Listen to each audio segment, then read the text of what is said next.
Chapter 1. Death is only a start. Naruto stood looking over his body in morbid silence. His face was straight. No emotion visible on his face. He was confused. It is strange when you think of it. Many people fear death. They try to find ways to stay alive, but somehow there are those that can't cheat death.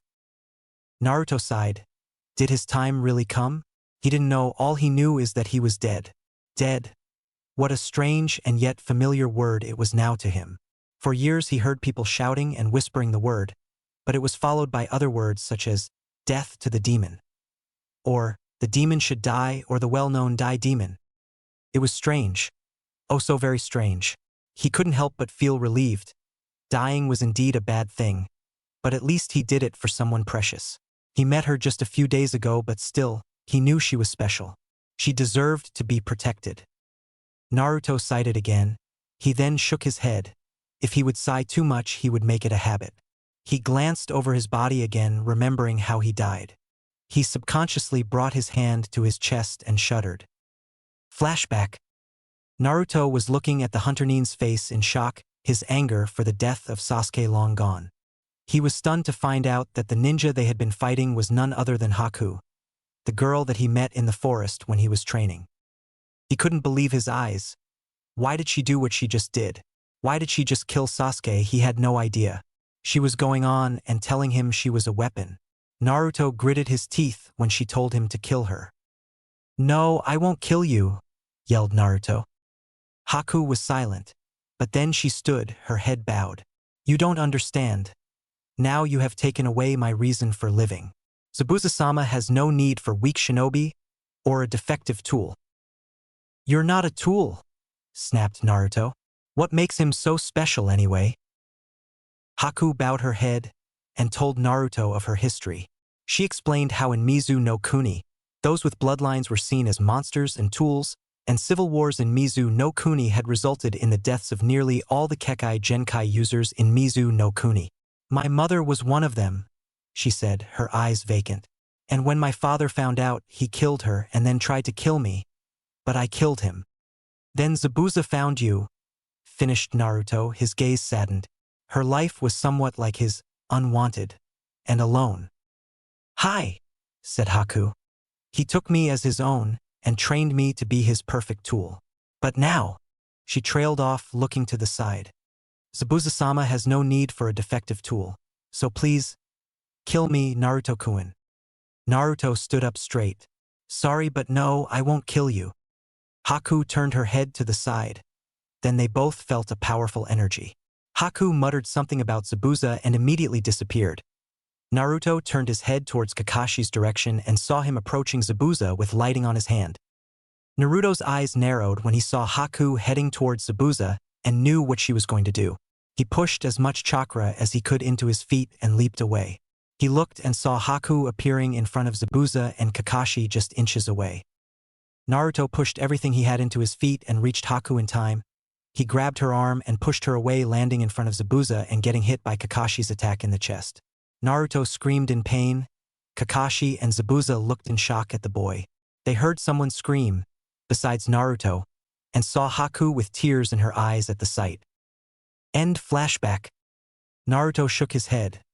He didn't like the way things turned out, but as they say, that's life. He looked at Haku and saw the girl pouring her heart on his chest. Why? Asked Haku, crying. Why did you have to do it? Zabuza cleared the mist a while ago and was looking over the boy's body with sad eyes. Naruto glanced over at Kakashi, and to his surprise, he saw that his sensei was holding back tears. He saw the remorse in his eyes. He knew that Kakashi didn't mean to do that. He knew it would have been too late to stop the attack. He just gave Kakashi a small smile. Even thought he couldn't see it.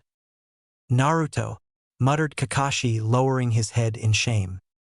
Just then they heard someone clapping. They all turned and saw Gato with his thugs on the end of the bridge. He had a smug grin plastered on his face. So impressive. The boy gives his life to save the demon and his whore, said Gato smugly. Shut up, yelled Haku with tears in her eyes. What is the meaning of this? Demanded Zabuza. Hee, chuckled Gato. The plans changed. At first I wasn't going to pay you, and let the hunter Nin from Kirigakure know where you were." Zabuza grimaced. He knew this wasn't going to end well. "But then I saw this fight and thought that it'd be better to kill off you guys and give the girls to my men as part of a job well done," he said, pointing to Haku. "You bastard," said Zabuza, gritting his teeth. He took off his bandages and looked at Kakashi. "Throw me a kunai." Kakashi nodded and took a kunai out. "Here," he said, throwing the kunai. Zabuza caught the kunai with his mouth and looked at Gatu. "Consider what I do now as my way of saying, I quit," Zabuza said with venom in his voice. "Kid, wherever you are, this is for you," said Zabuza, charging Gatu. Naruto smiled as he heard what Zabuza said. He muttered a thanks and stood watching. Somehow he was sad that he wasn't the one to kill that Gata person, especially after what he did and said. "Sayonara, Haku," said Zabuza, and ignoring Haku's calls for him to stop, he rushed towards his opponents. "I like that man," said a voice behind Naruto.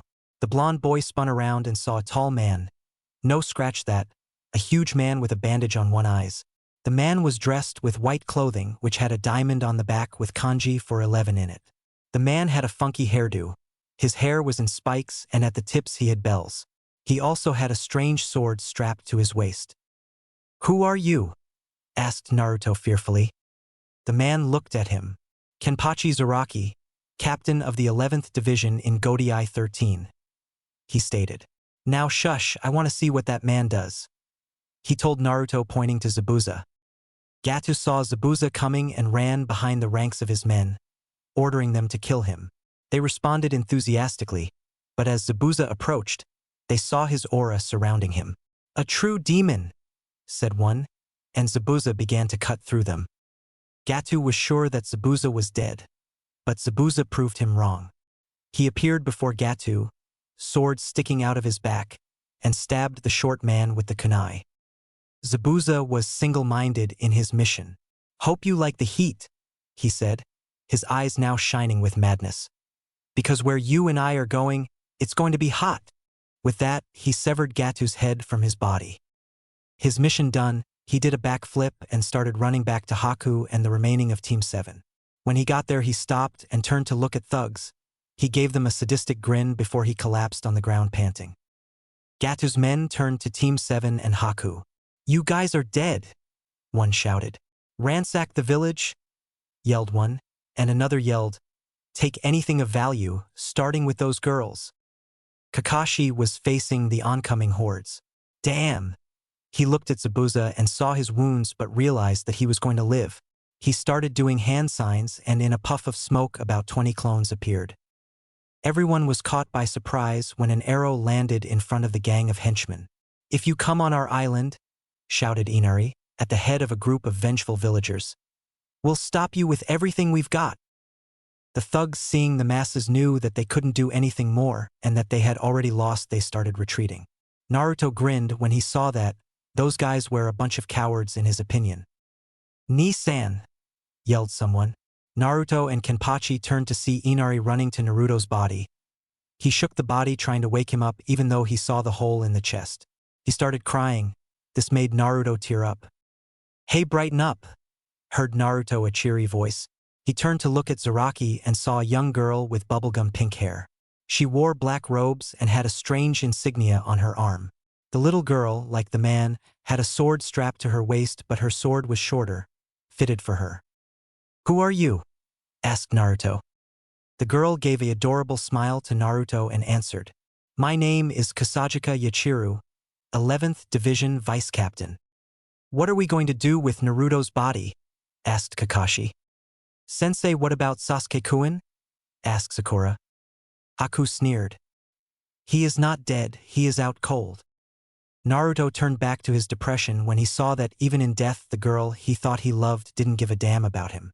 The little girl saw the sad look and frowned. She jumped from Zaraki's shoulder and landed on Naruto's and started pulling his hair. "Ah!" yelled Naruto, grabbing his head. "What are you doing?" "Cheer up, you are too sad," giggled the little girl. "Got off me!" he yelled while trying to take the girl of him. Yachiru, look over Naruto while I send that spirit to its rightful place," said Kenpachi as he started walking towards Gatu apparently. Naruto turned his attention back to the group on the bridge. Yachiru got off him and stood near him. She was shorter than him. She only reached to his waist or so. Naruto couldn't help but grin thinking that he wasn't the only one short around here. Naruto-kun, murmured Haku. Zabuza put a hand on her shoulder. Sorry Haku, he said. The girl just nodded, not taking her eyes of Naruto or from the boy that was still crying over his dead innocent. Just then Tazuna came and looked with a sad face. We should bury him, he said. Kakashi nodded. Do you think you could bury him here? He asked. I'm not sure that people back in Konoha won't stop from defiling his grave. Why is that? Asked Tazuna, turning to look at Kakashi. The silver-haired Jounin sighed. Let's just say that he carried something he didn't ask for and everyone hated him, not being able to see past their own fears. Tazuna nodded and picked up Naruto. I'm going to make him the best grave I can. He will always be remembered here as a hero, he said, walking away followed by everyone. In the end, all that was left on the bridge were corpses and of course Naruto with the two people. Kenpachi had returned from what he did. He had a sadistic smile on his face that made Naruto shudder inwardly. Yachiru looked at Naruto and asked, Why do people hate you? She put it bluntly. Naruto sighed. Well, I guess that I can tell you if you tell me what you are and what is with this chain, he said, grabbing the broken chain that was coming out of his chest. Sure, said the girl cheerfully. Well, it's like this. 12 years ago, my home village Konoha was attacked by the nine-tailed demon fox Kyubi. Our leader, the Yondaime, was forced to seal the fox in a newborn baby because a mere human couldn't kill a demon. So he sealed it in me and died. That is why everyone in my home village hates me. Only a handful or so don't hate me, said Naruto. Said Kenpachi, rubbing his chin. Well, since you told us, we will tell you. We are Shinigami. Naruto raised an eyebrow. But I thought that there was only one Shinigami. Correction, there are more.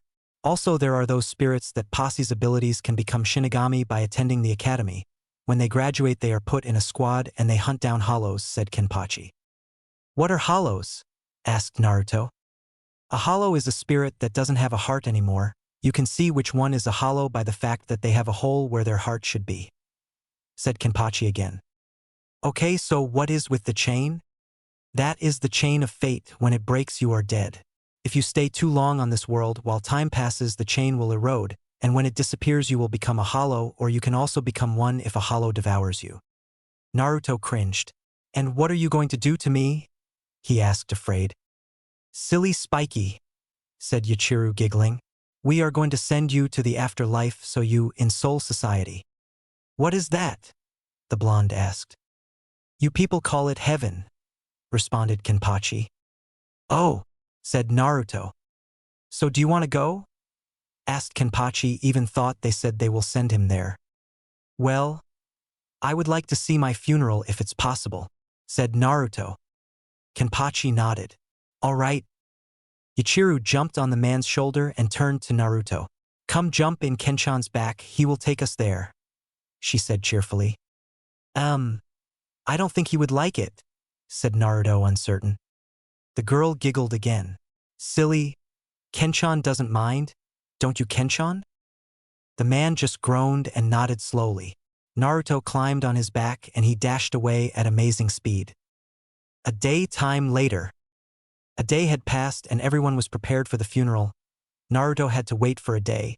It wasn't all that bad if you scratched the parts when the girl bugged him to tell him about ninjas and such. Naruto swore that the girl had more energy than he did. She wouldn't stop smiling, talking, bouncing. He wondered how Kenpachi deals with such a thing. Speaking of Kenpachi, Naruto found out that the man was insane when it came to battles. He was always looking for strong ones to fight to the death. Naruto thought he was insane to wish such a thing, but then again he found out that the man was so powerful he would give old man Sarutobi trouble. Now Naruto was standing on top of a hill looking at the people gathered there. True to his word, Tazuna spent all night to build the perfect grave, fit for a hero. Everyone in Wave Country helped his build the grave. The grave itself was simple like any other, but the grave itself was surrounded by a white fence. The entrance was like a gate on top of which was written Wave's Savior. Naruto looked at the people assembled. Everyone from Wave was present and everyone was mourning for him. It was strange for Naruto since he hasn't seen anyone except for Iruka, the old man Hokage, and a few other cry for him. Naruto glanced at Haku and saw her crying. Her eyes were red and the blonde boy suspected that it were from crying all night. He tried to hug her but found that he couldn't. He tried to talk to her but she didn't hear. She just cried. She then walked to his grave and placed a white flower on it and stood there watching the grave with tears in her eyes. Naruto sighed and felt himself tearing up. You know, said Yachiru, if you become a Shinigami you will be able to come back here and see your girlfriend. Naruto blushed at the girlfriend remark and turned to the small girl. You serious? He asked. The girl nodded happily. Yeah. All right, yelled Naruto. Then I will defiantly become a Shinigami. Kenpachi smirked. It was a scary smirk. He was glad the boy decided to become a Shinigami. He hadn't told him, but his spiritual energy was immense but out of control. With training, he would become as strong as a captain or even more.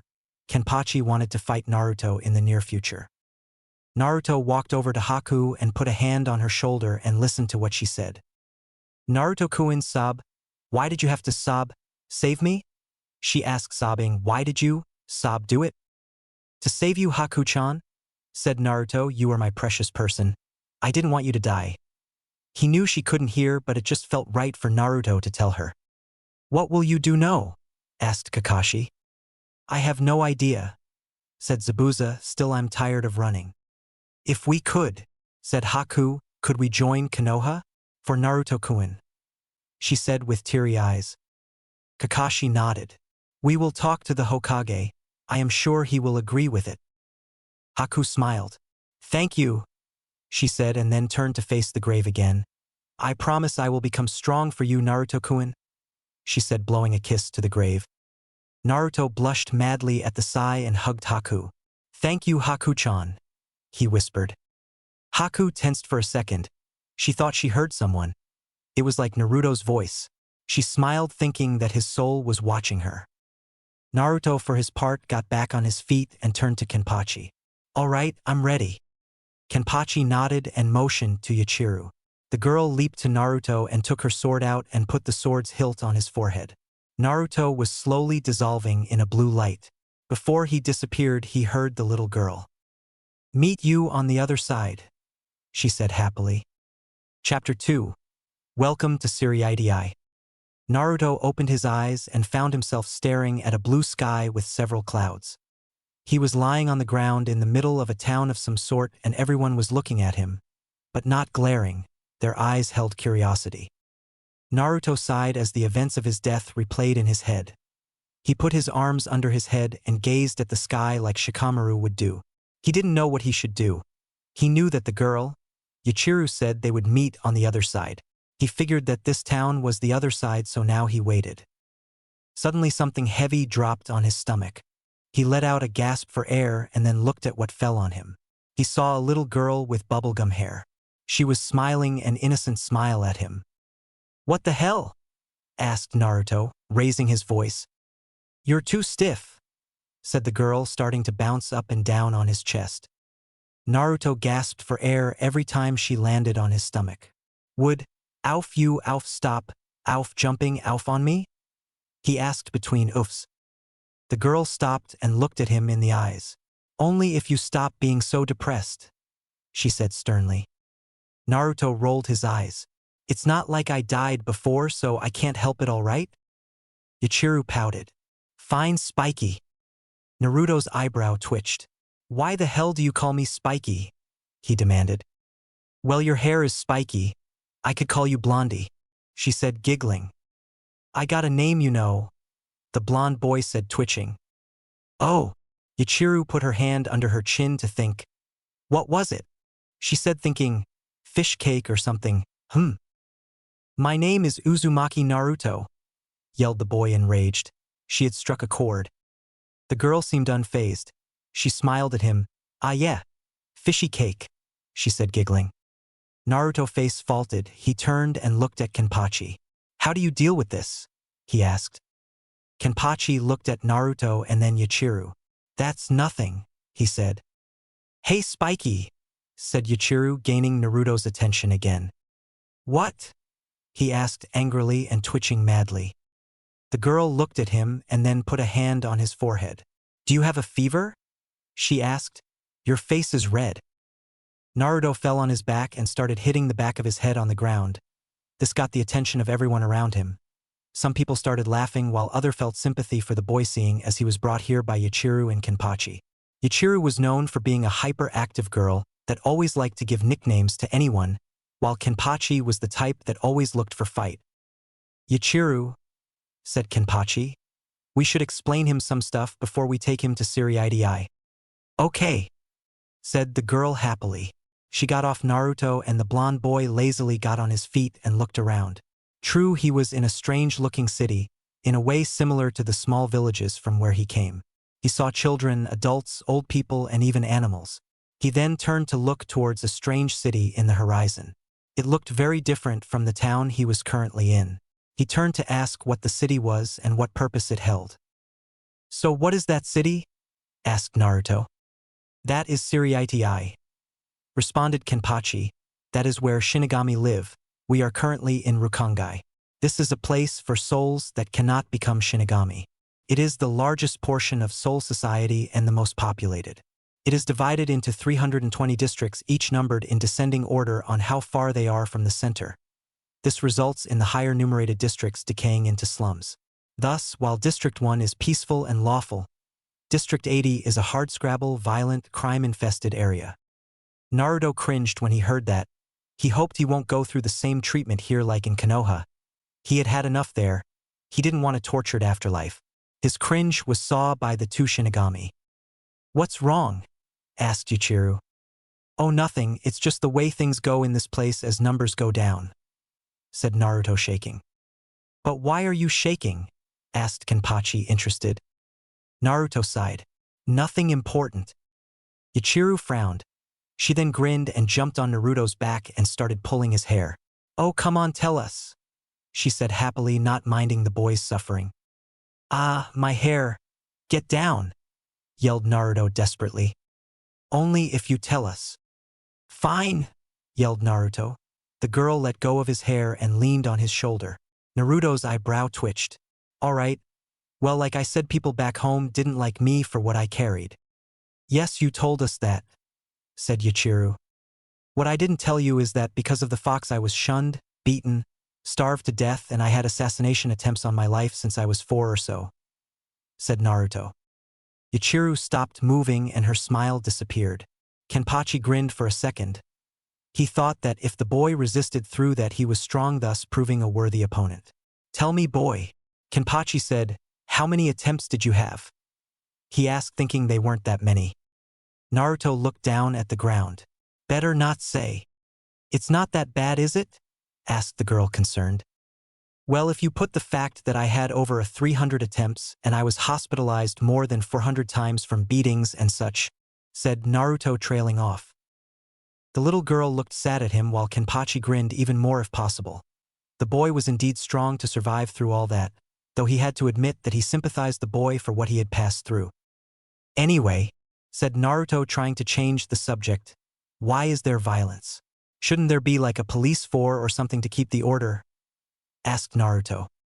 "Well, there is no indication that the Shinigami or any other agencies patrol the streets of Rukongai, and as a result, the citizenry are mainly responsible for their day-to-day welfare," stated Kenpachi. "Okay, so tell me about Siriidi," said Naruto. Yachiru smiled and bounced up and down. Siriidi is in the center of Soul Society, a circular shiro with 4 main entrances, each guarded by a gate guardian.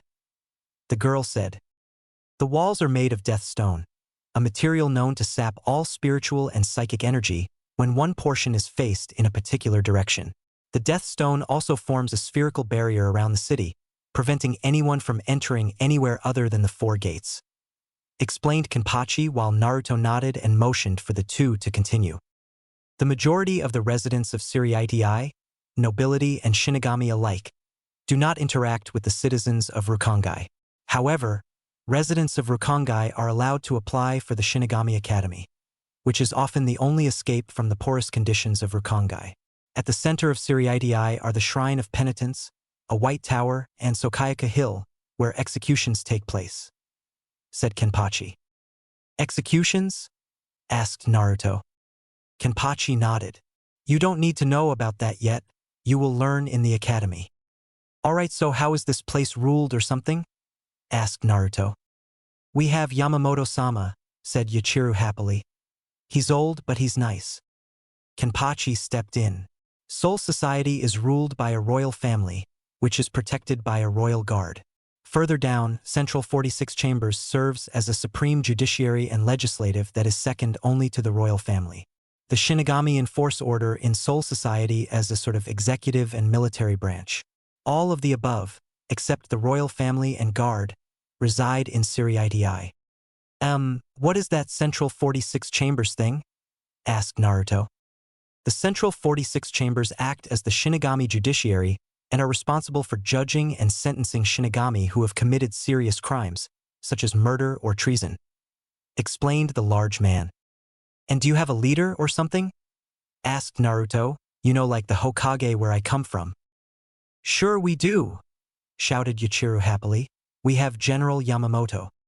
Okay, said Naruto, and he is. General Yamamoto is the one that founded the Shinigami Academy about 2,000 years ago.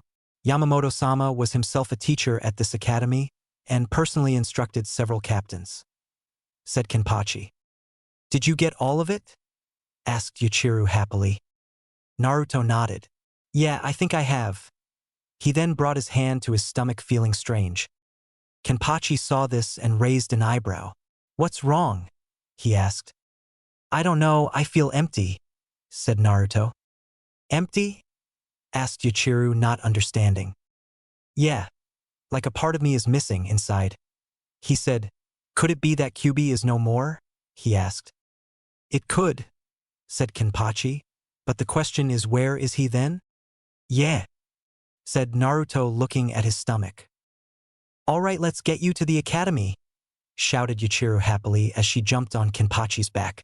She motioned for Naruto to do the same, which he did, but a bit skeptical, not wanting to enrage the large man. All right, I will lead, declared Yachiru. Forward, Kenchan, she shouted happily. The large man dashed forward, leaving dust behind him. Wherever he passed, the air blew violently as he speeded towards the academy while Yachiru was guiding. He somehow feared that they will get stuck on the way. Suddenly the girl told Kenpachi to turn, which he did. She told him again and he turned. She then told him to turn to the left, and when he did they reached a dead end. Naruto looked at the girl. Are you sure you know where we are going? He asked. The girl nodded. I just miscalculated. Turn back and then right, Kenchan. All right, Yachiru, said Kenpachi. He did as he was told, and then when he was told to take a right and then another right, they reached another dead end. Said Naruto, looking dumbfounded. You sure? The girl put her hand under her chin to think. I think we should have taken a left back there. You think? Yelled Naruto. Yachiru shrugged. Okay, let's go back and turn left, Kenchan. The man complied and followed her direction, even thought Naruto was trying to convince him not to listen and to take him to the academy already. After about half an hour, they stood facing another dead end. Naruto was twitching violently while Yachiru was saying something about taking a left then a right and not right then left. Ah! Screamed Naruto, do you know where we are? He asked.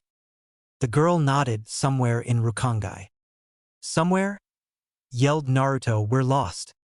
The girl waved him off. I know where I'm going. Let's go, Kenchan. 2 hours later and over 100 dead ends, they finally arrived at the academy. Yachiru jumped down from Kenpachi's shoulder and started bouncing around like nothing happened while Naruto was shaking violently and saying something about little girls that don't have any sense of direction. Kenpachi took Naruto off him and put him on his feet. It was then that Yachiru grabbed his hand and started pulling him towards the academy, while Naruto was with his face on the ground hitting every rock. His face was blank. He didn't know what to do anymore. The little girl was tougher than him.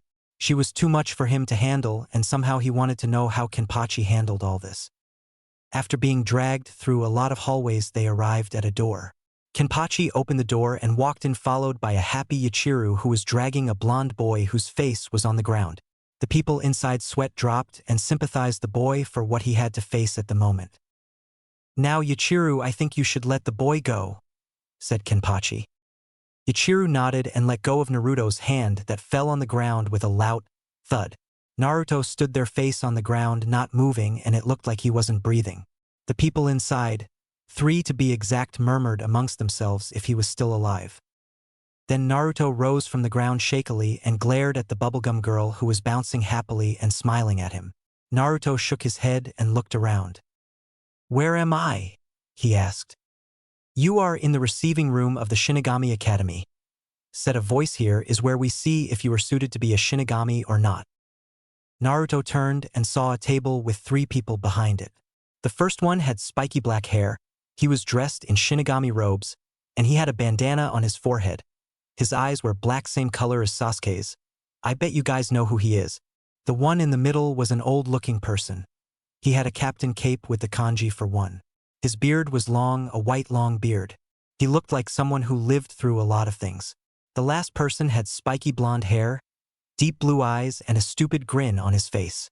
He also wore Shinigami attires. Naruto narrowed his eyes when he saw the blonde man. He looked at his carefully.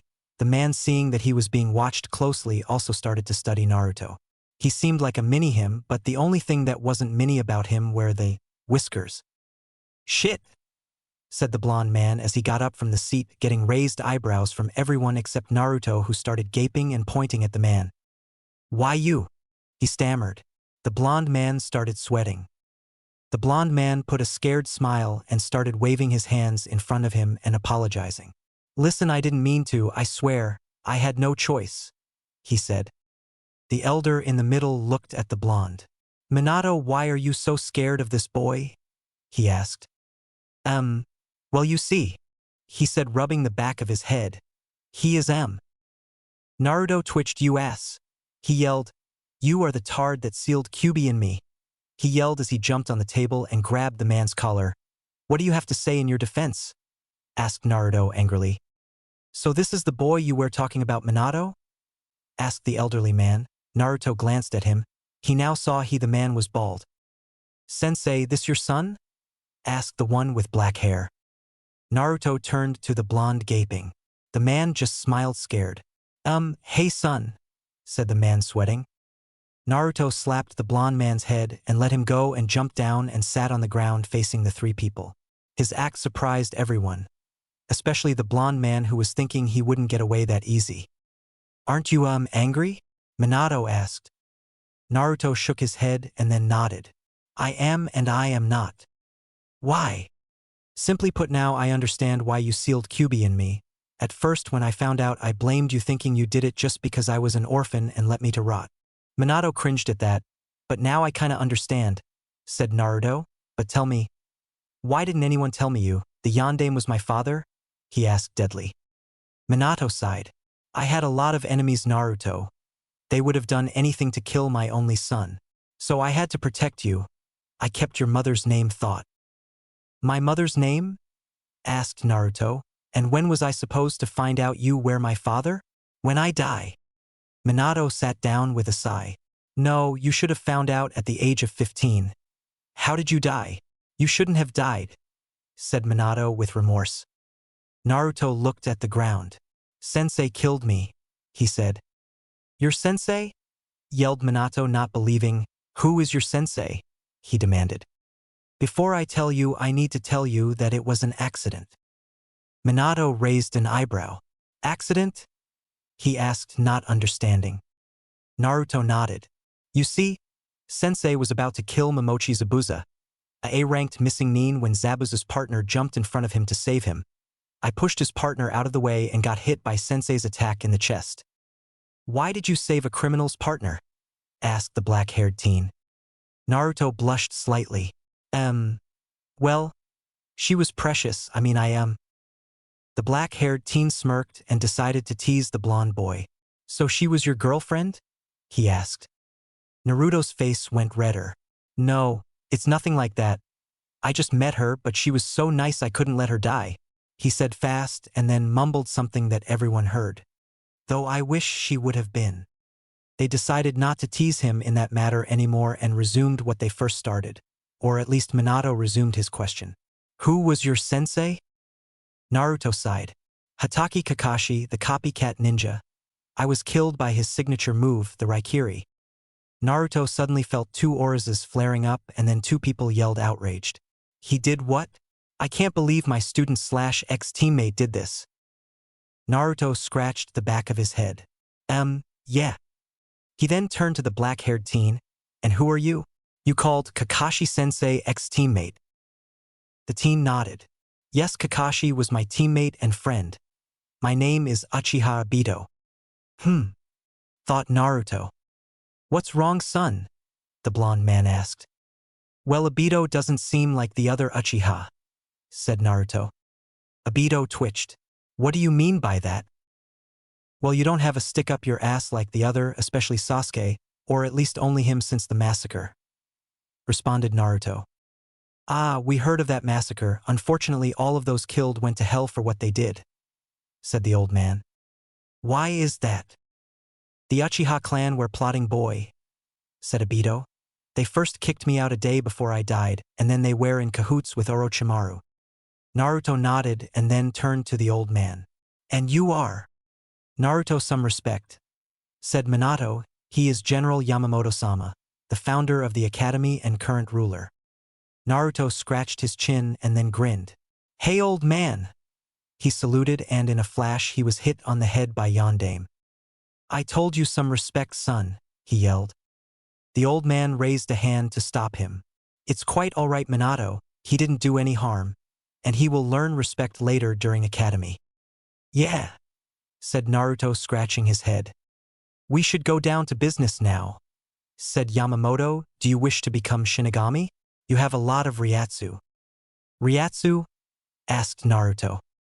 It's the spiritual energy I have told you about, responded Kenpachi. Naruto let out a long "oh" and nodded to Yamamoto, letting him know that he wants to become a Shinigami.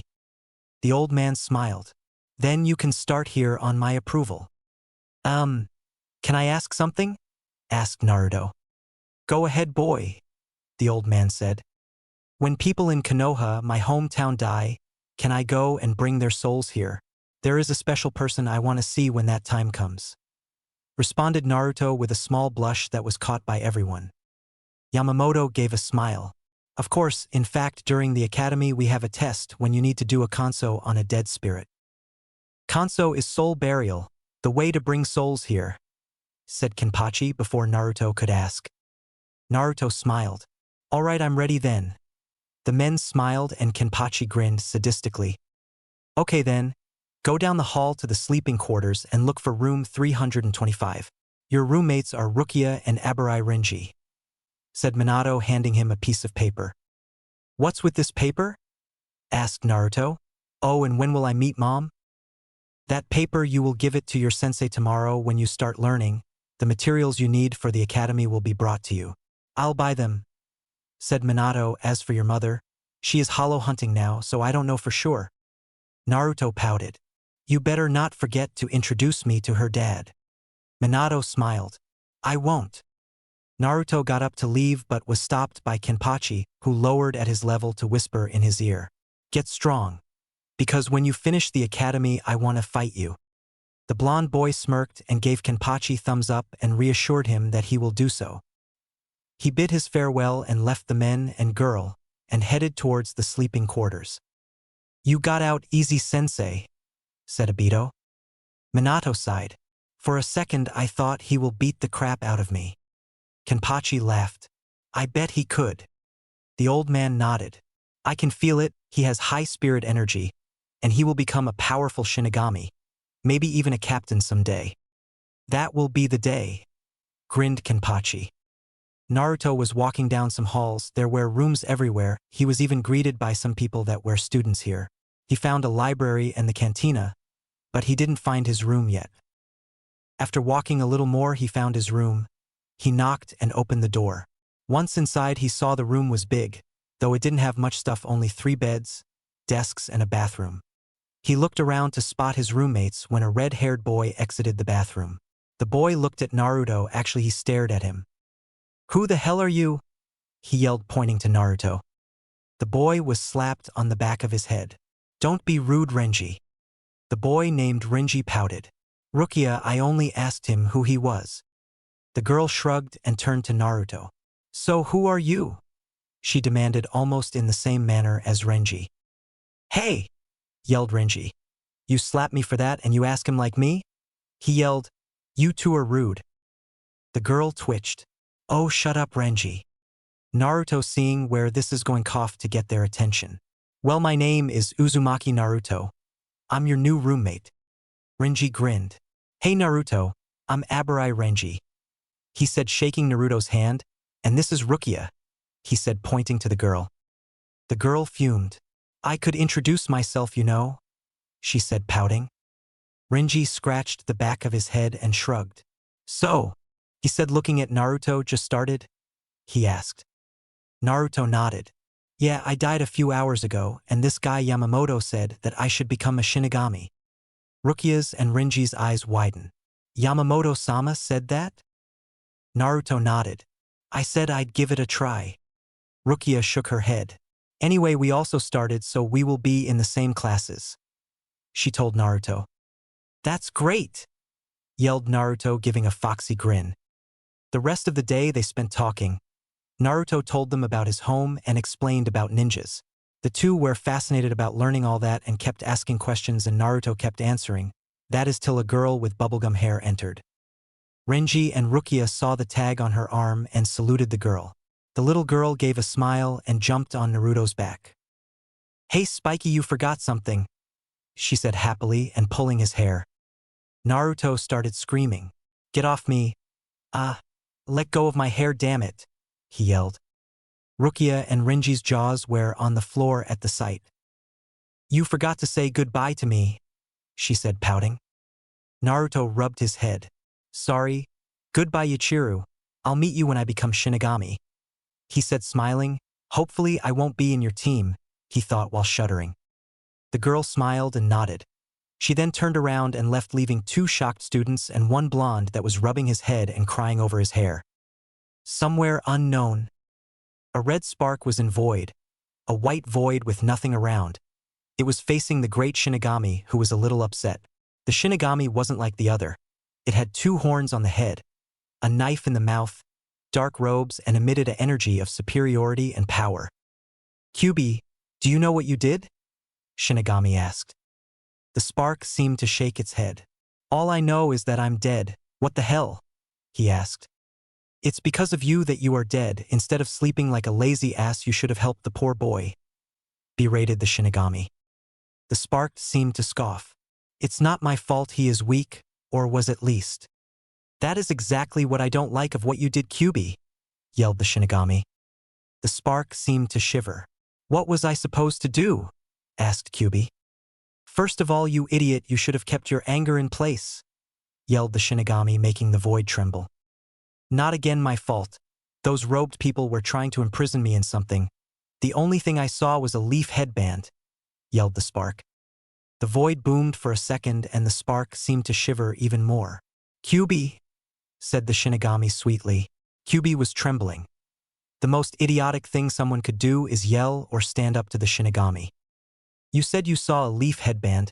Did you at least see it had a scratch on it? The Shinigami yelled. The spark emitted energy of regret. I saw the scratch, I didn't think. I knew he was a missing nin, but rage took over me, said the Kyubi. And again I proved my point. Now second thing, you never should have gone to sleep. I put a seal that won't make you fall asleep. It's your sole fault you fell asleep. But I couldn't stand just watching a baby. I wanted to sleep only for 3 years, minimum 2, and then awaken. But something happened and I only awoke after 12 years on the bridge where I died, said the fox, emitting a more powerful aura of regret. The Shinigami waited and then spoke again. You know what the boy's destiny was? He asked. No, Shinigami-sama, said the spark. The boy was supposed to become a powerful ninja and stop the criminal organization Akatsuki and the snake man Orochimaru from gaining immortality, said the Shinigami. And now it won't happen, said Kyubi. You got that right, but, said the Shinigami, pausing and gaining the spark's attention. We can't let this two gain what they seek. It would destroy the balance. What are we supposed to do? Asked Kyubi. Simple. The boy is learning to become a Shinigami now. The spark emitted energy of surprise. They accepted him into Soul Society? Yes, they have, and he will start his studies in a few hours. And you will play an important role. You will still be inside the boy sealed, said the Shinigami. What? Yelled Kyubi. Sealed again. But isn't there another way? He asked. Kyubi, said the Shinigami, not that kind of sealed. You will become his Zampakuto. I will what? Asked Kyubi, not believing he will have to deal with the boy again. Yes, you will become his Zampakuto. This is your punishment for letting him die, said the Shinigami. But still, said Kyubi, how will he be able to stop Akatsuki and Orochimaru now that he is dead? When the time comes you will know how he will fight them. He will receive a special Jigai that will allow him to use his Shinigami powers only in his dimension, said the Shinigami. Something tells me you have a mark in this special Jigai, said Kyubi. The Shinigami nodded. Yes, I do, I made it. For him in case this would happen. So you knew that he might die in the future without accomplishing his mission? Asked the Kyubi, amazed. I only suspected as much, said the Shinigami. All right, then when do I start? I want to get this over with, said the fox, impatient. You will become part of his soul now, also you will have to share, said the Shinigami. The spark emitted energy that said that it was raising an eyebrow. Share? Asked the Kyubi. Yes, the boy already has another soul for a Zampakuto. I had already made contact with it, and you two will learn to respect each other and help the boy, said the Shinigami. All right, I guess I will have to meet this soul, said the Kyubi. The Shinigami nodded and strange streaks of light appeared around the spark. It's time you go, Kyubi. Remember what you have to do. In a flash of red light, the spark was gone and the Shinigami was the only one left in the white void. Chapter 3, Academy Days, Part 1. Kyubi opened his eyes and glanced around.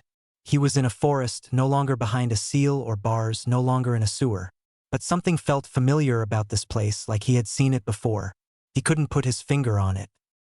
You must be Kyubi, said a voice that seemed to come from everywhere. Kyubi turned around. He looked everywhere between the trees. He couldn't see anyone. Who's there? Asked Kyubi. The person chuckled. I am part of the boy's soul. Shinigami told me you should arrive soon. So you are the spirit I need to share this place? Asked Kyubi, irritated. That would be me. But why are you irritated about me? I had done nothing wrong, said the voice echoing around the fox. Show yourself, or are you afraid? Asked Kyubi, growling. Now, don't start growling at me, chuckled the voice. I am not the bad person here. Are you saying that I am the bad figure here? Asked Kyubi, raising an eyebrow. I never did say such a thing.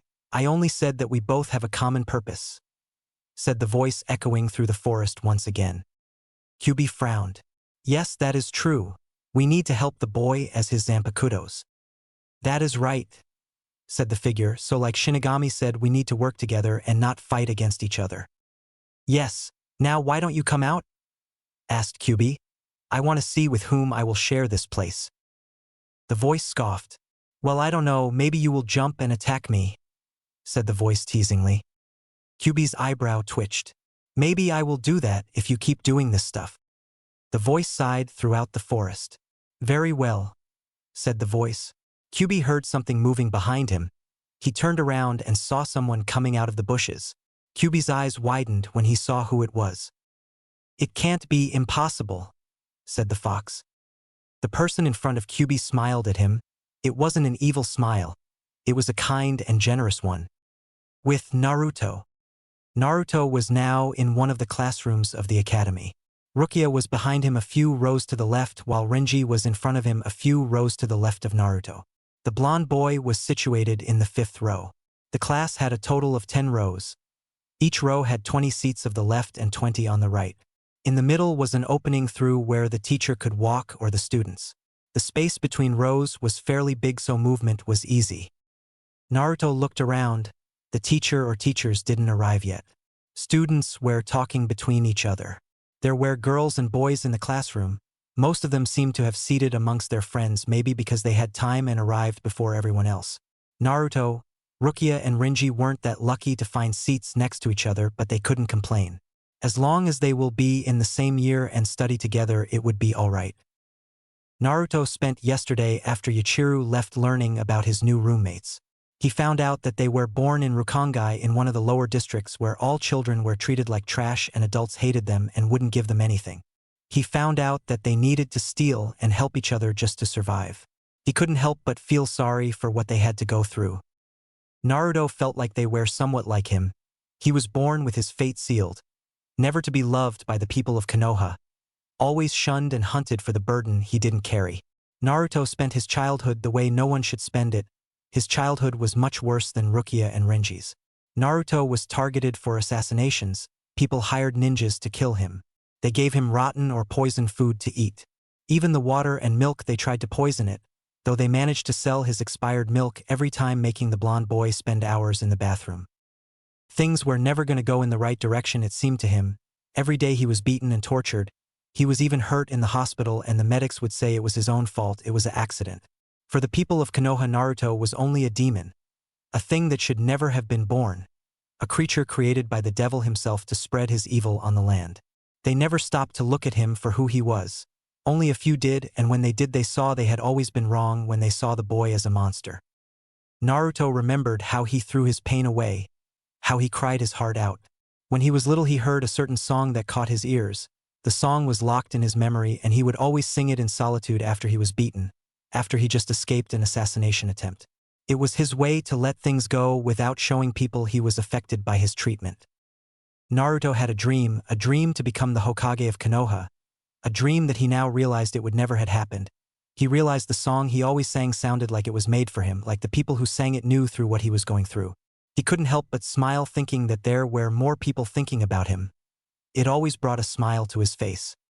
The talking suddenly stopped, and Naruto looked at the door. The door opened and revealed a tall man with white hair just like the snow and 3 brown markings, one on each cheek heading towards his eyes and one on his chin pointing towards his nose. He had light brown eyes and a serious figure. He wore the Shinigami attire. Naidame from Konoha. Behind that man came none other than Yondaime. Naruto rolled his eyes when he saw him and mentally chuckled when he saw that goofy grin on his face. Behind the Yondaime was Obito, followed by a man with short blonde hair that seemed messy. He, unlike the other, wore the captain attire. On the back of his cape was the kanji for 12. They all sat at the table. From left to right they were the man white snow white hair, then Yondaime, followed by Obito, and lastly the captain with blonde hair. They inspected the room. For a second Yondaime seemed serious, and then when he spotted Naruto he gave him a goofy smile, making the blonde boy to sweat drop. The man with snow white hair stood up. "Welcome to the first year of Shinigami Academy," he said, smiling. "From right to left you will learn with each one of us," he said again. "Starting from the right you will learn with Captain Kisuke Urahara." The blonde man stood up and smiled. "My name is Kisuke Urahara. I am the captain of 12th Division," he said. "In the first year you will learn from me history about the Shinigami, what a Shinigami is and what they do, hollow history." He paused. "Also in the first year you will learn minor Kido and you will learn how to create your Zampakuto." Kisuke took his seat again and Obito stood up. "Hey guys," he said. "My name is Uchiha Obito. You will study with me in the second year. I will teach you minor Kido, basics, and such. I will teach you to fight with a Zampakuto, and I will teach you how to do the Kanso."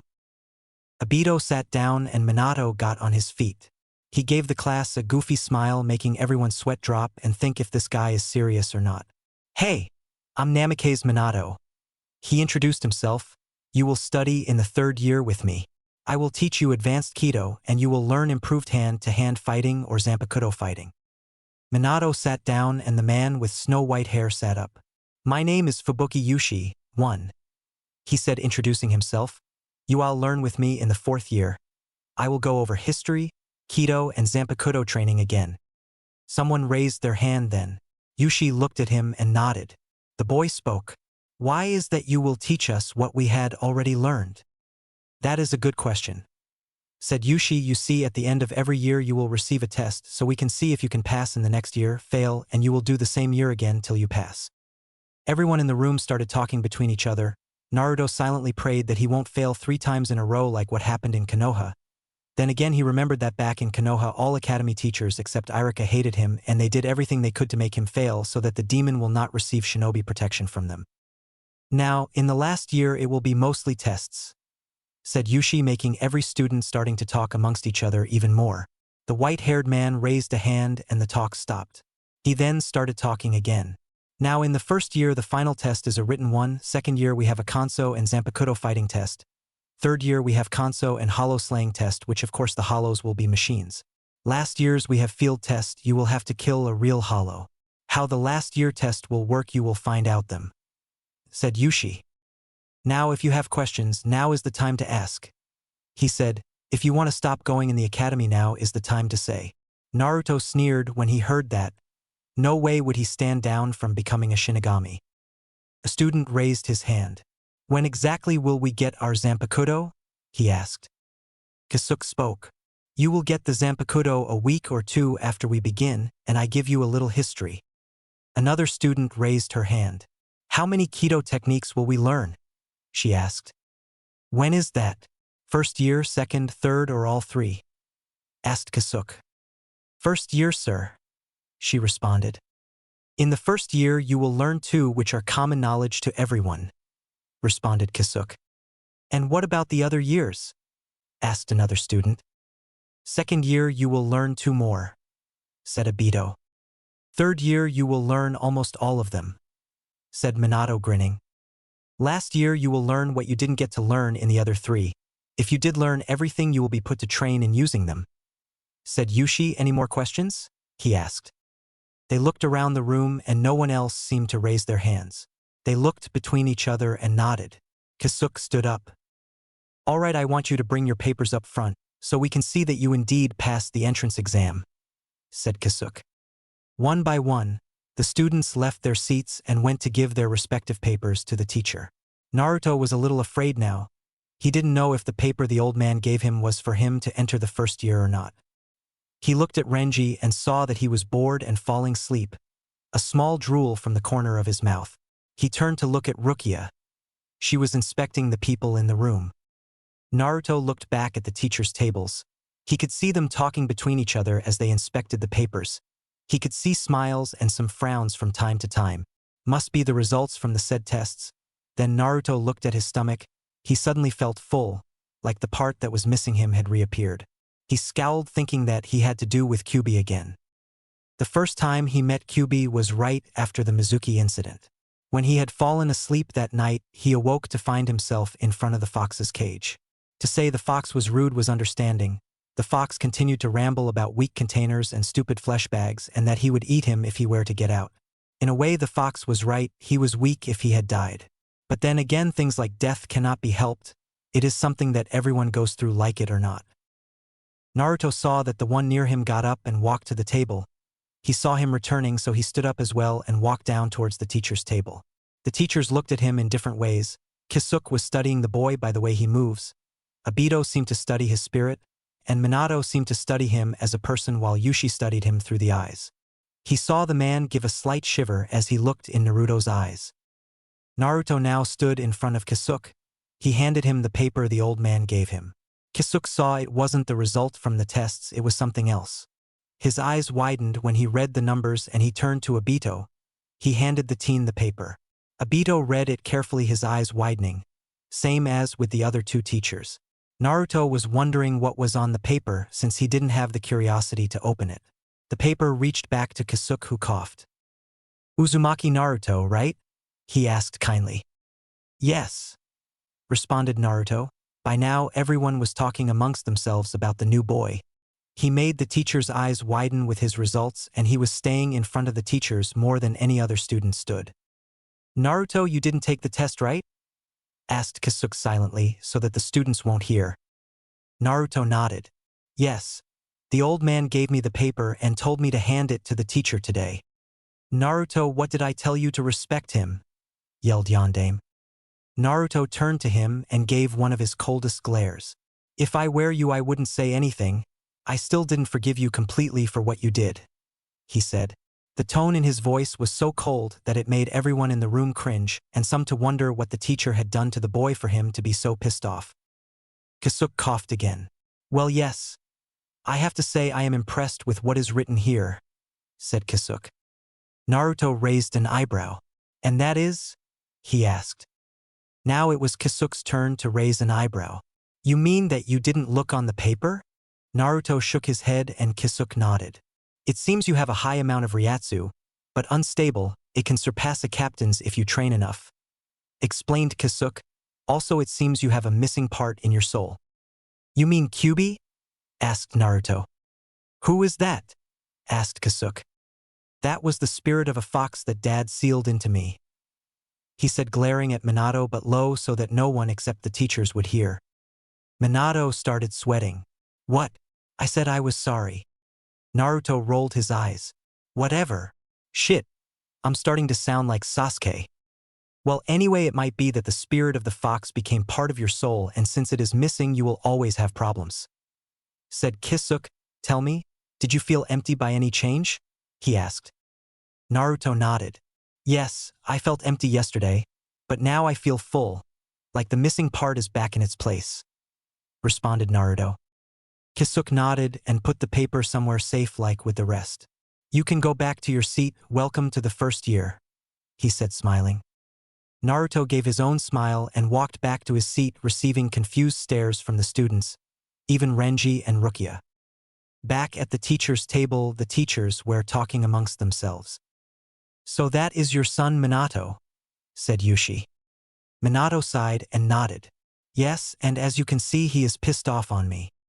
Frankly, I would too if someone did that to do me, said Yushi. Like you would know anything since you didn't have to face Kyuubi, exclaimed Minato, making the students look at him. No, I did not have to face such a creature, but I faced other things. Minato sneered. Like paperwork? He asked. Been there, done that. Yushi shrugged. Everyone has a bad moment. Yours had to come when you became Hokage and your son was born. If I were you, sensei, I would be happy that he didn't beat you now, said Obito. I agree with him, he looked like he would jump and break a few bones, said Kasuke. Minato sighed. Third year will be impossible for me, he said as he stood up. He was followed by Obito and Yushi. The three walked out of the room and closed the door behind them. The only teacher left was Kasuke. He leaned on the chair and moved his hand in the air. You guys have 5 minutes break before we start the class, he said, bored. What? Yelled half of the students already. A Shinigami never wastes time, that means a student must never waste time, he explained. During the 5-minute break, Kasuke examined Naruto. The blonde boy put his head on the table and looked in front of him with no target, like he was trying to examine beyond the class's wall. He could see the pain the boy had to face through his eyes, and it made him cringe. It seemed that the boy's eyes were a gateway to his soul, to his past. They held a story that could be written and spoken of for years. People would tell his story again and again. The pain one boy had to face for 12 years. The boy that had to face hardship every time he walked the street. Kasuke had to admit that even here in Rukongai would have been a little better for Naruto. At least the kids would have helped even him as they help each other. 5 minutes later, everyone was seated and were looking at the teacher. Kasuke took out a book and opened it at the 5th page. All right, class, open your books at Shinigami History, page 5. He told the class. The students complied and grabbed their books. They opened them at the respective pages and waited for the teacher to continue. All right, said Kasuke. As you all know, Shinigami are departed human souls that have gained supernatural powers. As such, their bodies are composed of ectoplasm, and they can only be seen by other spiritually aware entities, which exclude most humans. Also, you should know that sometimes there are people with high spiritual energy that can see you. It is best that if that happens, their memory about the Shinigami to be wiped, as we don't want people to know about us and what we do, said Kasuke. Why so, sensei? Asked a student. Simply put, they will start looking for us then. They will become part of the trouble and will attract hollows. Also, if they might do things that would endanger not only themselves but the ones around them, explained Kasuke. How do we wipe memories? Asked Naruto. A good question. said Kisuk. We have special gadgets that once placed on the ground and activated, will erase everyone's memories except for the Shinigami. Now back to where we were, said Kisuk. Shinigami, as well as most other types of spirits, are quite capable of influencing their environment. They can be injured and die like regular humans, though it takes considerably greater injuries for the latter to occur than it would in regular humans. Like what? Asked a student. Let me give you 2 examples. Example 1, you are fighting a hollow and it calls upon more hollows. Soon you are overwhelmed and there is no way out. You fight as much as you can, but in the end they inflict fatal injuries on you and you die. Said Kisuk. The second example, you are fighting another person, a Ryoka. What is a Ryoka? Asked a student. Ryoka are souls that have illegally entered Siriidii. A person from Rukongai entering Siriidii without permission would be considered a Ryoka. Said Kisuk. Correct me if I am wrong. Now, the most prominent supernatural power possessed by a Shinigami is their Zampakuto, a supernatural sword generated from the Shinigami soul, he said. I think most of you already knew that, stated Kisuk, getting nods from some students. Shinigami also naturally give off spiritual energy, which varies greatly in magnitude with the strength of a Shinigami. A Zampakuto is a physical manifestation of this force concentrated into a blade. It is a crime for a Shinigami to remain in the human world longer than a certain time limit. A Shinigami's duties include leading pluses, ghosts, to soul society in a practice called soul burial, which you will learn in the 2nd year, and the cleansing of hollows. Shinigami are also responsible for governing the flow of spirits between the human world and soul society, said Kisuk. The rest of the day Naruto listened to the history of the Shinigami, how the first one appeared when the world was created, how the first hollow appeared at the same time to create the balance between Shinigami and hollows. After that, when people died, the soul Shinigami would send them to a plane called heaven in the past, while the hollow would devour and create more. Naruto found out that in the beginning Soul Society and Rukongai didn't exist. Where the current 2 are now, there used to be a grassy field with trees and such, and in time people, the souls that didn't become Shinigami, started building themselves houses. After this, the king, who no one knows anymore who he is but is suspected to be the first ever Shinigami, ordered the rest of the Shinigami to start building Siriidii, and he created the first 2 or 3 divisions. Original or not, to Naruto this kind of history seemed interesting. He couldn't help but listen to everything with amazement and want for more information, while Renji would fall asleep or at least try to, since the girl next to him would shook him out of his stupor. Overall, Naruto liked what he was learning and couldn't wait to learn more. Few hours later, Naruto was standing in an open field with the rest of the class. Their teacher was in front of them. After about 5 or 6 hours of history, they were brought out to learn one Kido and its basic, what it does and when it should be used. All right, said Kisuk. As you all know, Kido are a type of sorcery used by us Shinigami. They can be used for various purposes, such as healing, attacking, and restraining. Demon art spells are divided into 2 major groups: blast spells, which are destructive spells, used for direct attack, and binding spells, which are spells that restrain someone or have other effects. These forms of demon art spells are performed by calling out a complicated and often long-winded incantation followed by the name of the spell, which causes an effect once the name has been recited. Lesser versions of the spells can be used by calling out the name alone, but their effectiveness is reduced when used in such a fashion, explained the teacher. Now I want someone that is willing to be my guinea pig, he said, laughing at the student's reaction. Do not worry, I will only use the restraining Kido, the first one and most easy. Then I guess I will do it, said Naruto.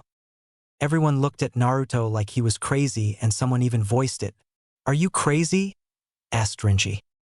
The best way to learn for me if he uses it on me, besides it's the restraining Kido, he said as he walked up to Kisuk. Kisuk smiled at him. All right, turn around, Naruto, he said, and the boy complied. This won't hurt. Naruto shrugged. If you say so, said Naruto. Bakudo number 1. First restraint obstruction, said Kisuk, pointing to Naruto. The blond boy fell on the ground on his knees. His arms were brought behind him and they were restrained with a strange case. His legs were also restrained like his hands. Naruto growled. Man, you could have told me I will fall down. Kisuk shrugged. Anyway, this is the most basic Kido you should all know. You guys will work at first with poles to try and restrain them, he said, pointing to some posts that looked like humans, meaning that they had legs, arms, and a head. Kisuke released Naruto. Thank you for offering. Naruto grinned. It's all right, the best way to learn, right? Kisuke grinned and gave the boy a nod. For the next 2 hours, the students grouped in 10 teams, each having 10 students practice the first Kido. Some got the hang of it fast while other didn't. Naruto managed to restrain his target after a lot of hard work, but the restraints were weeks. For him, it was a good start, so he didn't mid it too much. After the open practice, the group was done with the academy for the day. Everyone had returned to their rooms. But as Naruto, Renji, and Rukia were walking towards their room, they ran into a group of 3-year-old, in terms of what years of studies they were in, picking on a girl from the second year of the academy. She had black hair, matching black eyes and glasses. The 3 bullies were pushing her around and throwing her books around each other while laughing.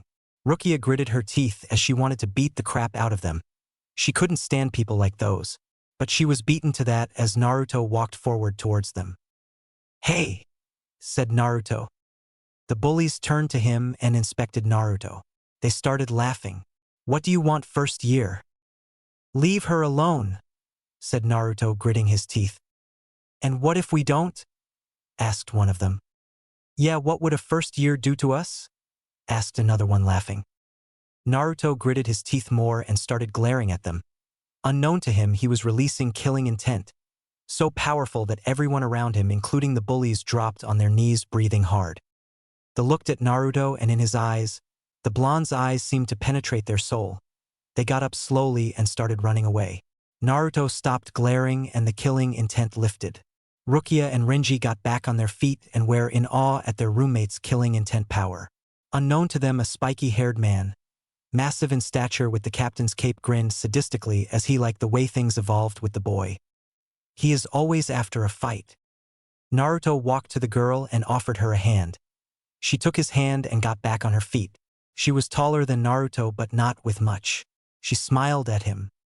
"Thank you for your help," she said. Such power in his killing intent. Amazing, she thought in awe. "No problem," said Naruto, picking her books. "I'm glad I could help," he said, handing her books. She took her books and smiled at him. "My name is Ayase Nanao." "Uzumaki Naruto," the blonde boy said, shaking her hand. He motioned to his roommates to introduce themselves. "They are my friends and roommates," said Naruto. "Hi, I'm Rukia," the girl said. "Abarai Renji," the red-haired said. "You guys are first year?" Nanao asked. Naruto nodded. "Yeah, we just started." Nanao smiled at them. "Well, good luck in your year," she said. They thanked her and wished her luck as well and left towards their room, this time with no more interruptions from anything or anyone. In Konoha, Team 7, or at least what was left of it, Haku and Zabuza, were standing in front of the Hokage, who was shaking his head. He had just heard the news and it couldn't be more painful for him. Once people find out that Naruto is dead, they will start parties, which would just make things even worse for him. Kakashi was silently mourning the boy and begging for forgiveness from his sensei and fallen teammate for failing again. He couldn't take the pain. It was even worse because it was he that killed the boy. When the council will find out, they will award him, but he knew he didn't deserve such a thing. He knew that he would never want such a thing. Haku was crying openly when she told the Hokage what had happened again. Zabuza was trying to comfort her. His hand was on her shoulder. He didn't quite know how to comfort someone. He was more the killing type, not the comforting type. Even he seemed to be influenced by the loss. Even though he didn't know the boy that much, he couldn't help but feel that the boy shouldn't have died. He felt sad for the first time in years. Sasuke was incredible or not, he was a little sad that the dobe had died. But he knew that the dobe had it coming. He shouldn't have become a ninja. He was good as long as it lasted, and the dobe also had to know that he didn't have to give his life to save the enemy, even though said enemy was someone precious to him. Yes, he felt sad. He was a friend and a teammate, but his stupidity brought him death. Don't flame me for him. This is how I imagined Sasuke would act. Sakura. She was glancing at Sasuke and blushing. Impossible, some might say, but it was true. Her mourning for Naruto lasted 1 day, and after that she returned to her Sasuke stalking. Even Sasuke was more of a great person, and he mourned Naruto's death all the way back home and all the way to the Hokage Tower. Sakura just seemed to be too stupid to do anything, to care about a fallen teammate. After all, he was just an annoying boy that always asked her out on dates. He was just annoying to her. a scum like her mother had told her. Kakashi, said the elderly Hokage. Yes, Hokage-sama? Asked Kakashi slowly.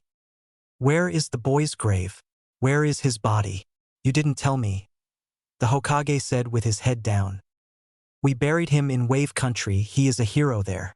I knew that people would vandalize his grave here, so we buried him there, said Kakashi. The Hokage let a small smile.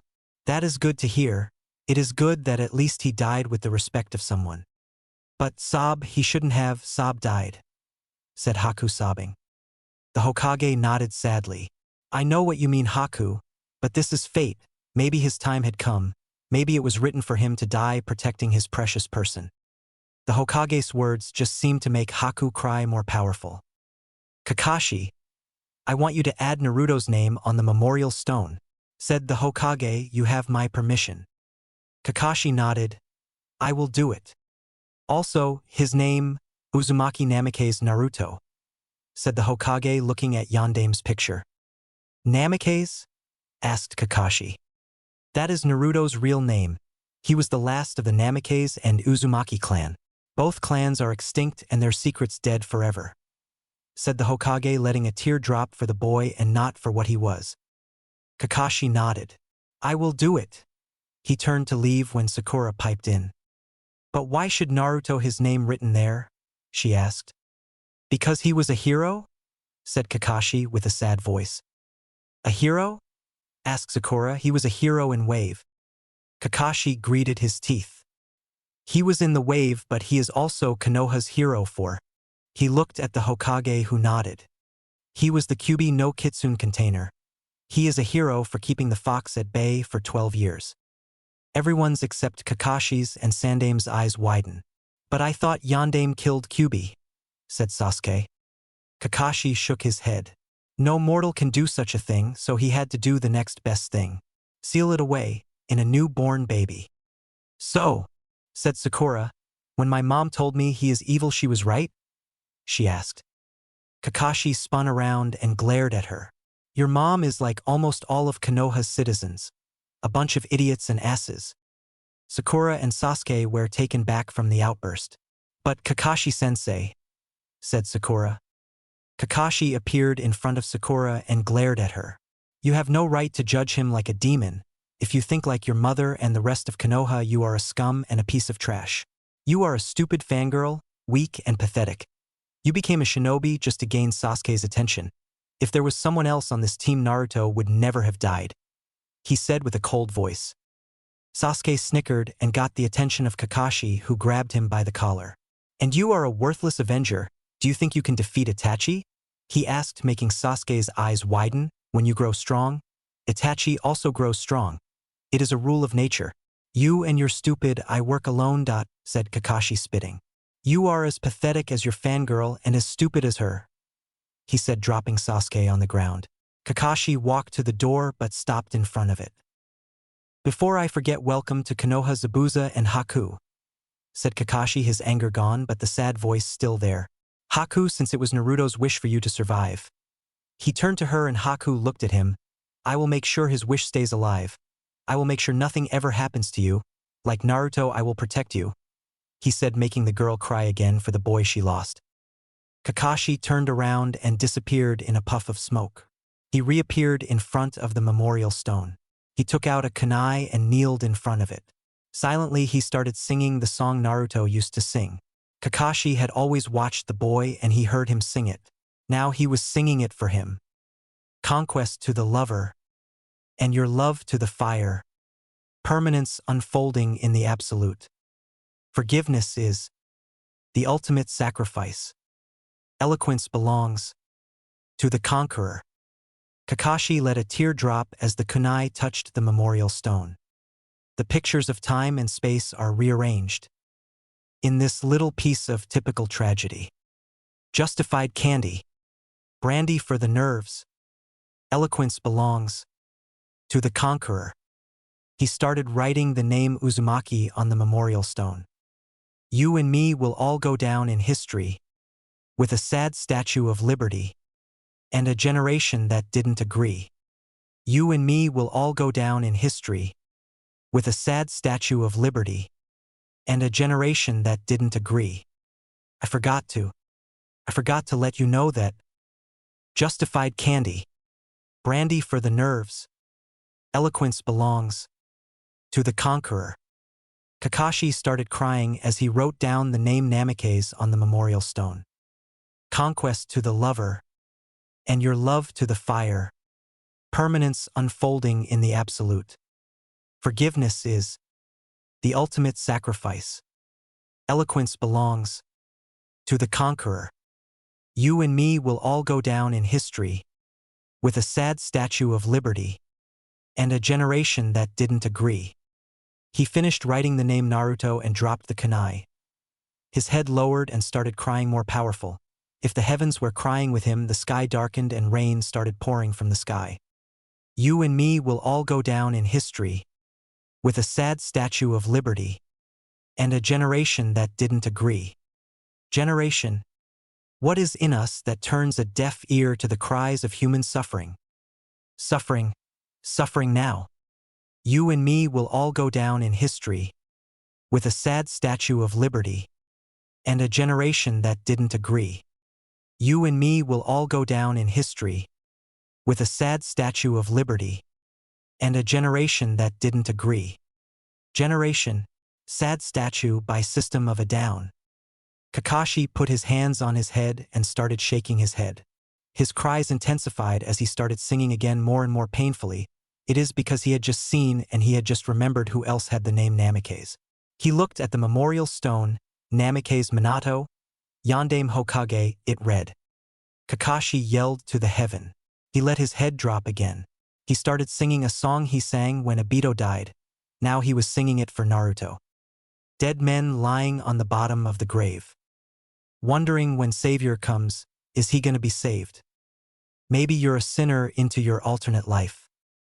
Maybe you're a joker, maybe you deserve to die. Kakashi started crying again. He took the kunai in his hand and painfully he started marking the date Naruto died. They were crying when their sons left. God is wearing black. He's gone so far to find no hope. He's never coming back. They were crying when their sons left. All young men must go. He's come so far to find the truth. He's never going home. Kakashi remembered Obito's face under the boulder years ago. Young men standing on the top of their own graves. Wondering when Jesus comes, are they going to be saved? Cruelty to the winner, Bishop tells the king his lies. Maybe you're a mourner, maybe you deserve to die. He remembered his teammate's face, Rin's face when she saw Obito crushed under the stone. They were crying when their sons left. God is wearing black. He's gone so far to find no hope. He's never coming back. They were crying when their sons left. All young men must go. He's come so far to find no truth. He's never going home. He remembered Haku's face when she tried to wake up Naruto, to not let him die. Welcome to the soldier side, where there is no one here but me. People all grow up to die. There is no one here but me. Welcome to the soldier side. There is no one here but me. People on the soldier side. There is no one here but me, soldier side, by system of a down. Kakashi stopped singing. His lungs were hurting. Crying while singing didn't do him good. He dropped the kunai on the ground once again and looked at the sky, towards the heavens. Forgive me, sensei, he said.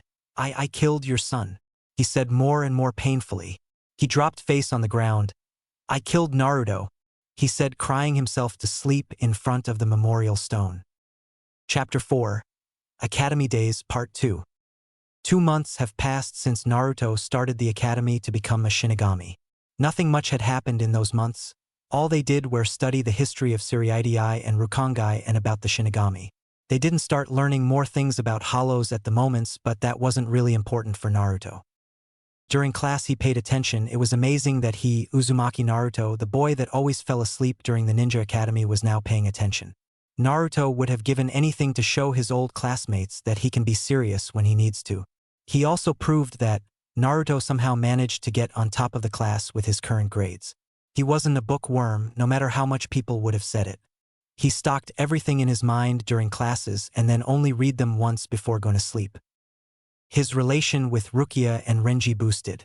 They became good friends and shared most of their secrets with each other. Naruto had told them about his life in Konoha, but he didn't tell them why he was hated. As much as they asked, Naruto didn't want them to know yet. He didn't want to lose friends because of something he had carried. His friends' reactions were very interesting to Naruto. He didn't know that Rukia could cry. It was something he never knew. During the academy, she never did show negative emotions such as sadness or anything like that. Renji's reaction was quite interesting, more interesting than Rukia's. The red-haired boy started cursing the villagers of Konoha, and then the adults of the district in which he lived. Naruto had met Nanao again after the incident with the bullies, but it wasn't something too important. Naruto didn't get to know the girl too much, but from looking at her, Naruto deducted that she was more of a bookworm but a kind person nonetheless. Every time they met, they exchanged a few words and then parted. He spent most of his time with Renji or Rukia, depending on who wanted to hang out with him during break. Renji seemed to move and try to make some new friends from the class during the breaks. He managed to befriend with a blonde boy. The boy's name was Kira Izuru.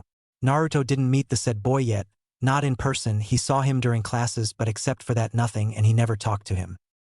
Rukia also made a couple of friends amongst the girls. More than Renji, that's for sure, but again Naruto didn't meet her friends. It was either because he wasn't that interested to meet new people or because he was never introduced. It seemed that every time Renji went to spend time with his new friend, he would forget about Naruto, but Rukia didn't. She would ask Naruto if he wanted to go with her, but Naruto would decline. Not even he knew why. During lunchtimes, Naruto would sometimes eat alone or with Rukia and Renji. It depended on how the two wanted to spend their lunch period. Naruto didn't complain. He enjoyed the solitude and silence. It gave him a lot to think of and cleared his mind. He felt relaxed. Here Naruto felt good. There was no one to try and kill him or anything. He could walk down the academy's corridors without a worry in the world. He liked it. It was something he never got to do in Konoha. Back there he always had to be on alert so as not to be caught with his guard down and beaten. His relationship with his father improved. A little, but it did. He got to meet his mother and he was grateful to that. The woman had short red hair and looked like a tomboy. But she was sweet and caring, and she had quite the power. Naruto remembered when he met her and Minato told her that the blonde boy is their son. She hugged him so fierce it almost killed Naruto. Naruto got to learn about his mother when she would visit him in the academy. He found out she was originally from the Whirlpool country. She told him how she met his father and such, and also told him the way she died.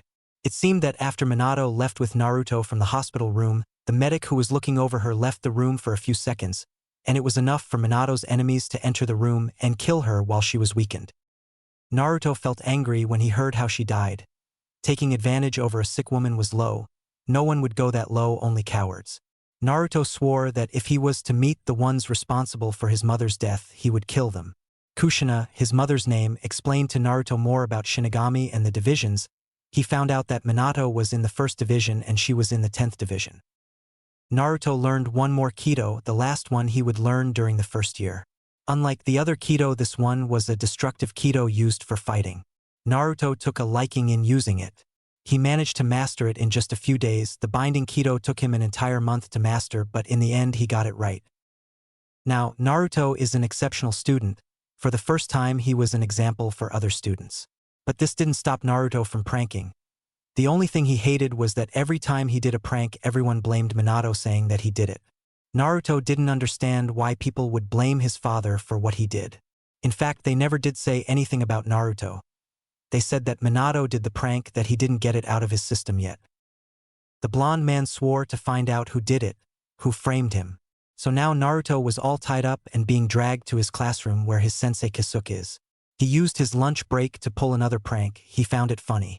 There was a guy that kept saying he is beautiful and said about other people that they are ugly. Naruto covered him in tar and feathers, but unfortunately Minato witnessed it and he captured his son red-handed. After tying the boy up, he started dragging him back to his class, telling him stuff about pulling pranks being wrong and that framing their fathers was even worse. As Minato opened the door, he found Kisuke leaned on his chair asleep. Or so it seemed. The man opened his eyes and looked at Yondaime. He saw that the blonde man was carrying his son that was all tied up. Minato pushed Naruto in front of his sensei and he took a position behind Naruto. He folded his arms and glared at Naruto. Kisuke just scratched his head, not understanding what was happening in front of him. Minato tapped his foot and Naruto sighed. What's happening? Asked Kisuke. My son over here is to blame for all the pranks, said Minato. Kisuke raised an eyebrow. For your pranks? He asked. It's no use to blame your son, we know you did them. Yondaime gaped before he shook his head. No, I just saw him tarring Iasegawa Yumachika of the 11th Division. And how am I sure that is true? Asked Kisuke. Just then, luckily for Yondaime Yachiru, Kenpachi and Yumachika entered the room. Kisuke chuckled when he was how Yumachika looked. Naruto burst into laughter and started rolling on the floor. Yachiru also started giggling. See, I told you that you look good, said Yachiru to Yumachika, who fumed. That is not true, my beautiful face is now full of feathers, he said. Kenpachi shrugged. It says something. Yumachika spotted Naruto and pointed at him. You, he said, you are the one that did this to me. Yondaime grinned and turned to Kisuke. See, I told you. Kisuke looked at Yondaime and then at Naruto and back at Yondaime. Like father, like son. Yondaime opened his mouth to speak.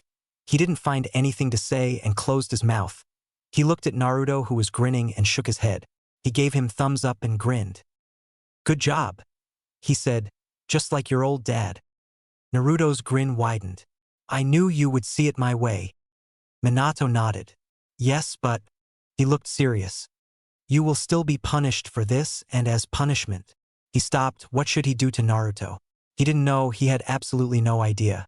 He ignored the cries of Yumachika to tar Naruto as well. Kisuke coughed. I might have a punishment for him. Like what? Asked Minato, raising an eyebrow. I have a letter I want to reach Kamimura Sajin, captain of the 7th Division, said Kisuke, taking out a letter from his cape. Minato nodded and untied Naruto. All right, you will take the letter and then come back to class. Do I have to? Whined Naruto. Yes, or else I will tell your mother, said Minato. And what will she do to me? He asked. Minato shuddered. You don't want to know what she does when she is angry. Naruto saw his father shuddering and grabbed the letter from Kisuke's hands. All right, I'll do it, just don't tell her. All right, follow me, said Minato, walking towards the door. Naruto was walking behind his father, ignoring the tarred man that was screaming about his lost beauty. He could hear Yachiru saying that Naruto should have used more feathers, thus making him look more bird-like and more pretty, or at least to her. Now Naruto was following his father through a series of labyrinths. They were the streets of Siriiti. The blonde boy didn't understand why they couldn't just jump on a building and start running towards their destination. Unknown to him, the same thought passed Minato's head. He didn't know why he was walking. He knew his son can follow, so why was he walking? Suddenly Minato jumped on a building. Naruto blinked before he followed suit. Now they were running on top of the buildings. Naruto was grateful that his speed stayed the same, but he didn't understand how he could jump high distances. They haven't been taught how to use their Ryatsu yet. He shrugged and continued to follow the blonde man. A few minutes later they reached a huge compound. On its entrance was the kanji for 7. Minato pushed Naruto and told him to go and find the captain and give him the letter. Naruto nodded and walked past the guards that didn't say anything. Naruto walked through long corridors and looked for the right door. He figured that the door to the captain's room should be marked or something. And he was right. After walking for a few minutes he arrived in front of a large door, Japanese style. On top of the door was written 7th Division's Captain. Naruto knocked and heard someone telling him to open the door. He slid it to the left and looked inside the room. There were various weapons around the room, a desk and a chair. There was a carpet on the floor and the captain was standing on it, or more like sitting. The captain was massive, almost like Kenpachi. He wore the Shinigami attire and a captain's cape with the kanji for 7 on its back. What was strange was that the man wore some sort of helmet that covered his face. Naruto bowed, as he was learned to do in the academy, and introduced himself. Uzumaki Naruto, first-year student at the academy. Kisuke-sensei sent me to give you a letter, sir. The man nodded. Come here, boy, he said. Naruto nodded and walked inside the room. He closed the door and walked towards the captain. He handed him the letter and the man took it. He opened it and read it and then got on his feet. He walked to his desk and placed it there and then turned to Naruto. "Is that all?" he asked. Naruto nodded. "Yes, I was only sent to deliver the message." The captain nodded. "Very well, you may go then." Naruto was about to leave when he felt that the man was somehow familiar. Naruto felt like the man was somehow related to a fox. He studied the man, his body was human, and the only thing he didn't know was what was under his helmet. The captain saw Naruto was studying him and raised an eyebrow under his helmet. "What's wrong?" he asked. Naruto shook his head. "Nothing. It just feels like I know you." Now the captain was interested. "Know me?" he asked, intrigued. "Yes," said Naruto. "You see, when I was little I had a demon fox sealed inside of me, and one day the fox enhanced my senses so I can survive. And I think my senses are still enhanced because you have a faint smell of fox." The man's mouth was open and his eyes were wide. The boy somehow realized of his look, the look that made him an outcast in the past. But what was more interesting was that the boy had a demon sealed inside of him and he was here, standing right in front of him. That could only mean that the boy wasn't influenced by the demon and his soul was pure. "Well, you see, there is something about me that not most know," he said. "Like what?" asked Naruto, intrigued. Sajin turned around and looked at the wall. "I'm afraid I cannot tell you since I do not trust you enough." "I can understand that," he said, shocking Sajin. The captain thought that Naruto would start pleading to find out his secret. "I too was afraid to tell people of the demon inside of me when I was alive, especially to the young generation, since it seemed that only they didn't look at me like a demon." "What do you mean by that?" asked Sajin, interested. "Well, you see, to protect me and be able to live a normal life, the leader of my village made a law forbidding people to speak about the demon and forbidding them to tell anyone about it, especially their children."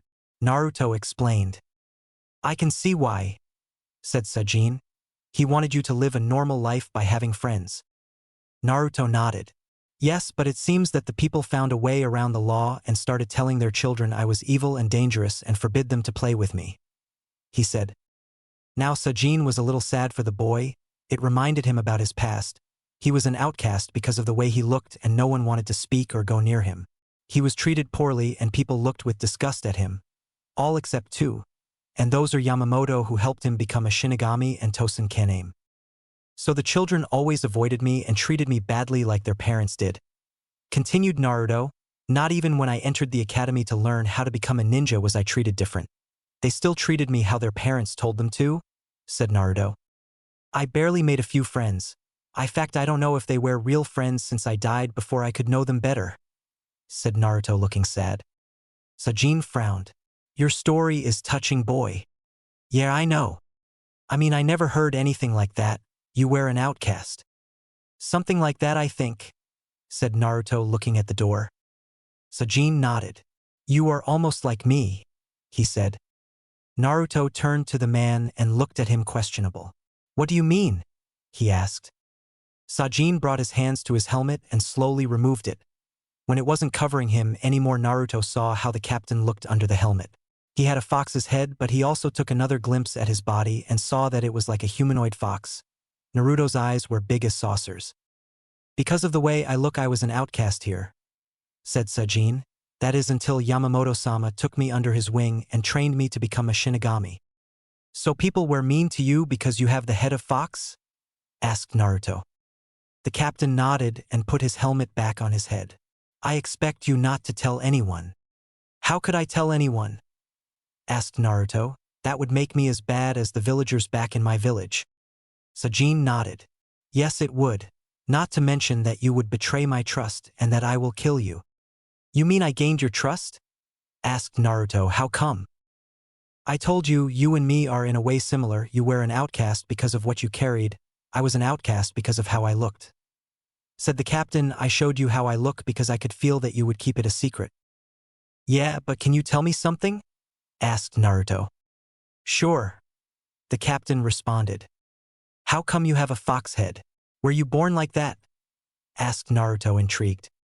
"To be honest, I don't remember," said Sajin. "How come?" "In time you lose your memories and you can't remember most of your past," explained Sajin. Naruto's eyes widened. So that means that in the future I will forget about my home village and everyone there? He asked. Sajin nodded. Yes, but I don't know after how many years. Naruto sighed. At least I will forget about the way I was treated, but I wish I won't forget about those that were precious to me. Precious? Asked Sajin. Yes, those people that treated me good have become precious to me. I vowed to protect them, but I died before I could keep my vow. Maybe, somehow I can protect them from the dead. Explained Naruto. So the village leader was a precious person to you? Asked Sajin. Yes, like Yamamoto-sama is to you, said Naruto. And what are the benefits of protecting your precious people? The captain asked, interested. You gain strength wishing to protect those precious, or at least it applied to me, said Naruto. I see. It is quite interesting, Sajin said, thinking. I think I should go.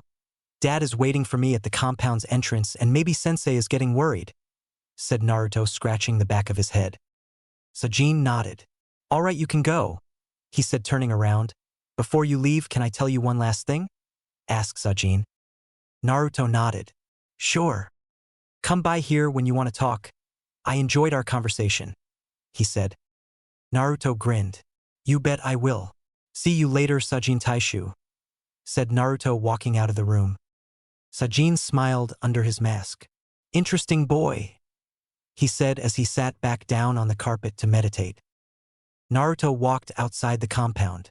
He saw Minato looking at the sky and looking bored. The blonde man spotted Naruto and grabbed his hand. He disappeared and reappeared in front of the academy. What was that for? Asked Naruto. Class started 5 minutes ago, explained Yondaime. Then a thought passed the blonde boy's head. Why the hell didn't you teleport us in front of the compound in the first place? He asked, annoyed. It was part of your punishment to run, said Yondaime, grinning and disappearing again. Naruto shook his head and cursed under his breath. He walked inside the academy and he immediately noticed the difference between the moment when students are in their classes and when they are in break. The corridors were completely empty. No one was moving. Nothing was moving. Naruto reached his class. He knocked at the door and walked inside. Everyone inside looked at him, wondering where he was. Kisuke looked at Naruto silently for a second before he started talking. Did you deliver the letter? He asked. Naruto nodded. Yes, I did. But why are you late? Class started 5 minutes ago, said Kisuke. Captain Sajin wanted to talk to me about some things, said Naruto. Kisuke's eyes widened. He wanted to talk to you? He asked. Yeah. Why is it wrong? He asked. No, it's just that he usually doesn't talk to anyone, not even other captains. He only talks to Yamamoto-sama, his friend, and when he gives his division an order, said Kisuke. Naruto shrugged and started walking back at his seat. What did you talk about? Asked Kisuke. Can't tell, said Naruto. Sajin Taishu said he would kill me if I tell anyone, he said, giving his sensei a grin. Kisuke nodded and let the subject drop. He knew that when Sajin says he will kill someone, he would do it. Still, he was interested at what the two talked about, but he decided to let it drop, for now at least. A month later. Another month had passed for Naruto. Time seemed to pass much faster all of a sudden. For this month, they spent learning and learning from books. It was completely boring all of a sudden. Mostly because Naruto really wanted to get his Zampakuto already. In the first day of the academy, they said he would get his Zampakuto after 2 weeks. But 2 weeks had passed a long time ago and he still didn't have his Zampakuto. Naruto learned more about a Zampakuto. He also learned from Sajin, whom he visited often. The man was interesting and Naruto really liked him. The captain now talked with Naruto without his helmet on. No longer was he afraid that Naruto would shun him. In fact, he never did see the boy glare and look bad at him. Sajin's respect for Naruto increased over the month. Sajin showed Naruto how a Zampakuto looks like, or at least how his looks like. He was asked by the boy to show him how it works. Sajin, of course, started a little spar with his lieutenant to show Naruto how someone fights with a Zampakuto. But when Naruto asked about his Shurikai and Bankai, since he had learned about them in the academy, Sajin would tell him that he is not ready to see such a thing. Sajin was more afraid to show Naruto his Bankai. He didn't want to destroy everything around them.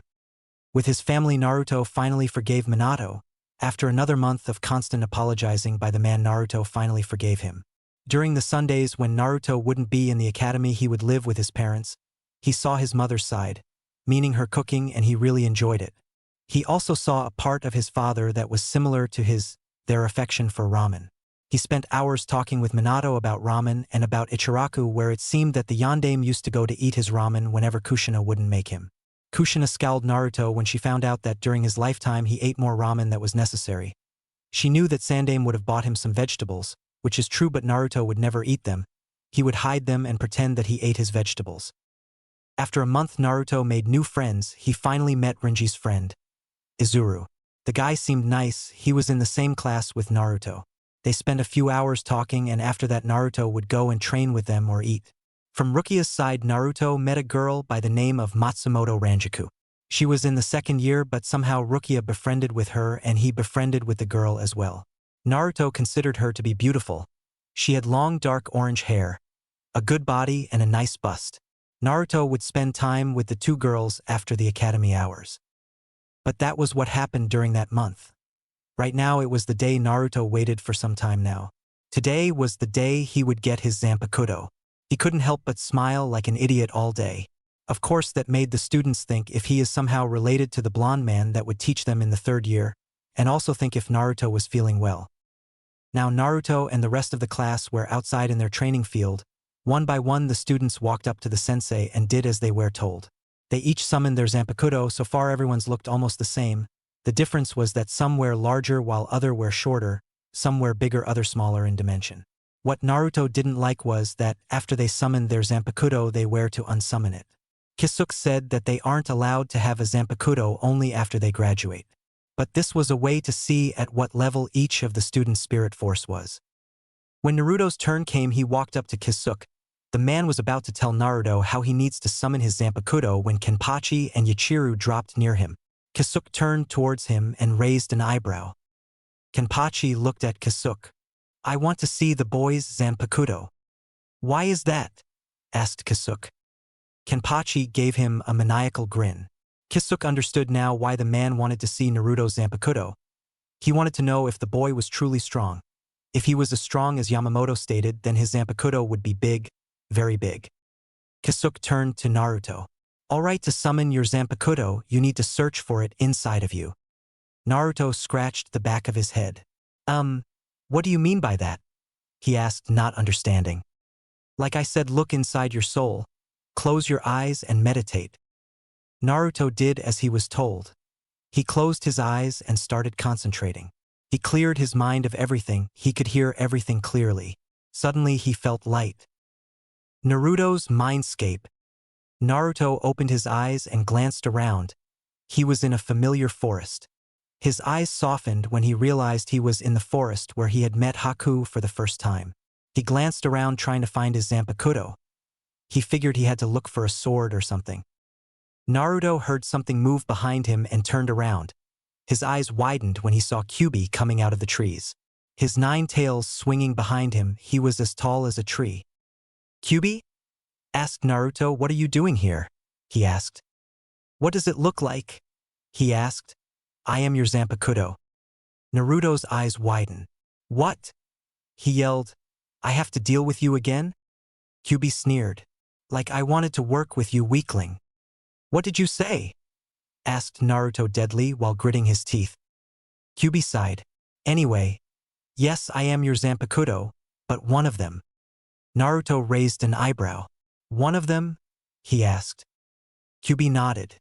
"Why don't you come out?" he asked towards the woods. Naruto heard something moving behind Kyubi. He looked carefully and he saw someone coming out from behind some bushes. "Hello," the man said. Naruto studied the man. He looked to be around the age of 30 or so. He wore some strange armor colored white with golden lines moving around the armor. He had a strange helmet. Naruto didn't know how to describe it. The front top of the helmet ended pointy. The middle top of the helmet was missing. The man had dark blue hair. The man had a strange piece of place situated in front of his neck like a shield to protect him for anyone that would try and cut his throat. On the helmet were golden lines. The eye openings were made in such a way that it made the man look fierce. The man wore on his back a strange-looking shield. Like his armor, it was white and had golden lines. But the gold lines formed the head of a dragon that seemed to be roaring. The man had a piece of light blue clothing coming from under his chest plate. It reached to his knees. From under his shoulder guards was another piece of blue clothing coming out. In short, the man looked fierce. His body was covered in armor entirely. Naruto looked at the man's waist and saw a sword attached to it. He couldn't see the blade since the sword was sheathed, but it seemed like the sword was like a standard broadsword, but its hilt looked strange. The hilt started with a blue diamond held by a claw-like model. The hilt was covered with leather, but it was colored light blue. The top end of the hilt ended with a golden design of flames. "Who are you?" asked Naruto. "Me?" the man asked. "My name is." "What did you say?" asked Naruto.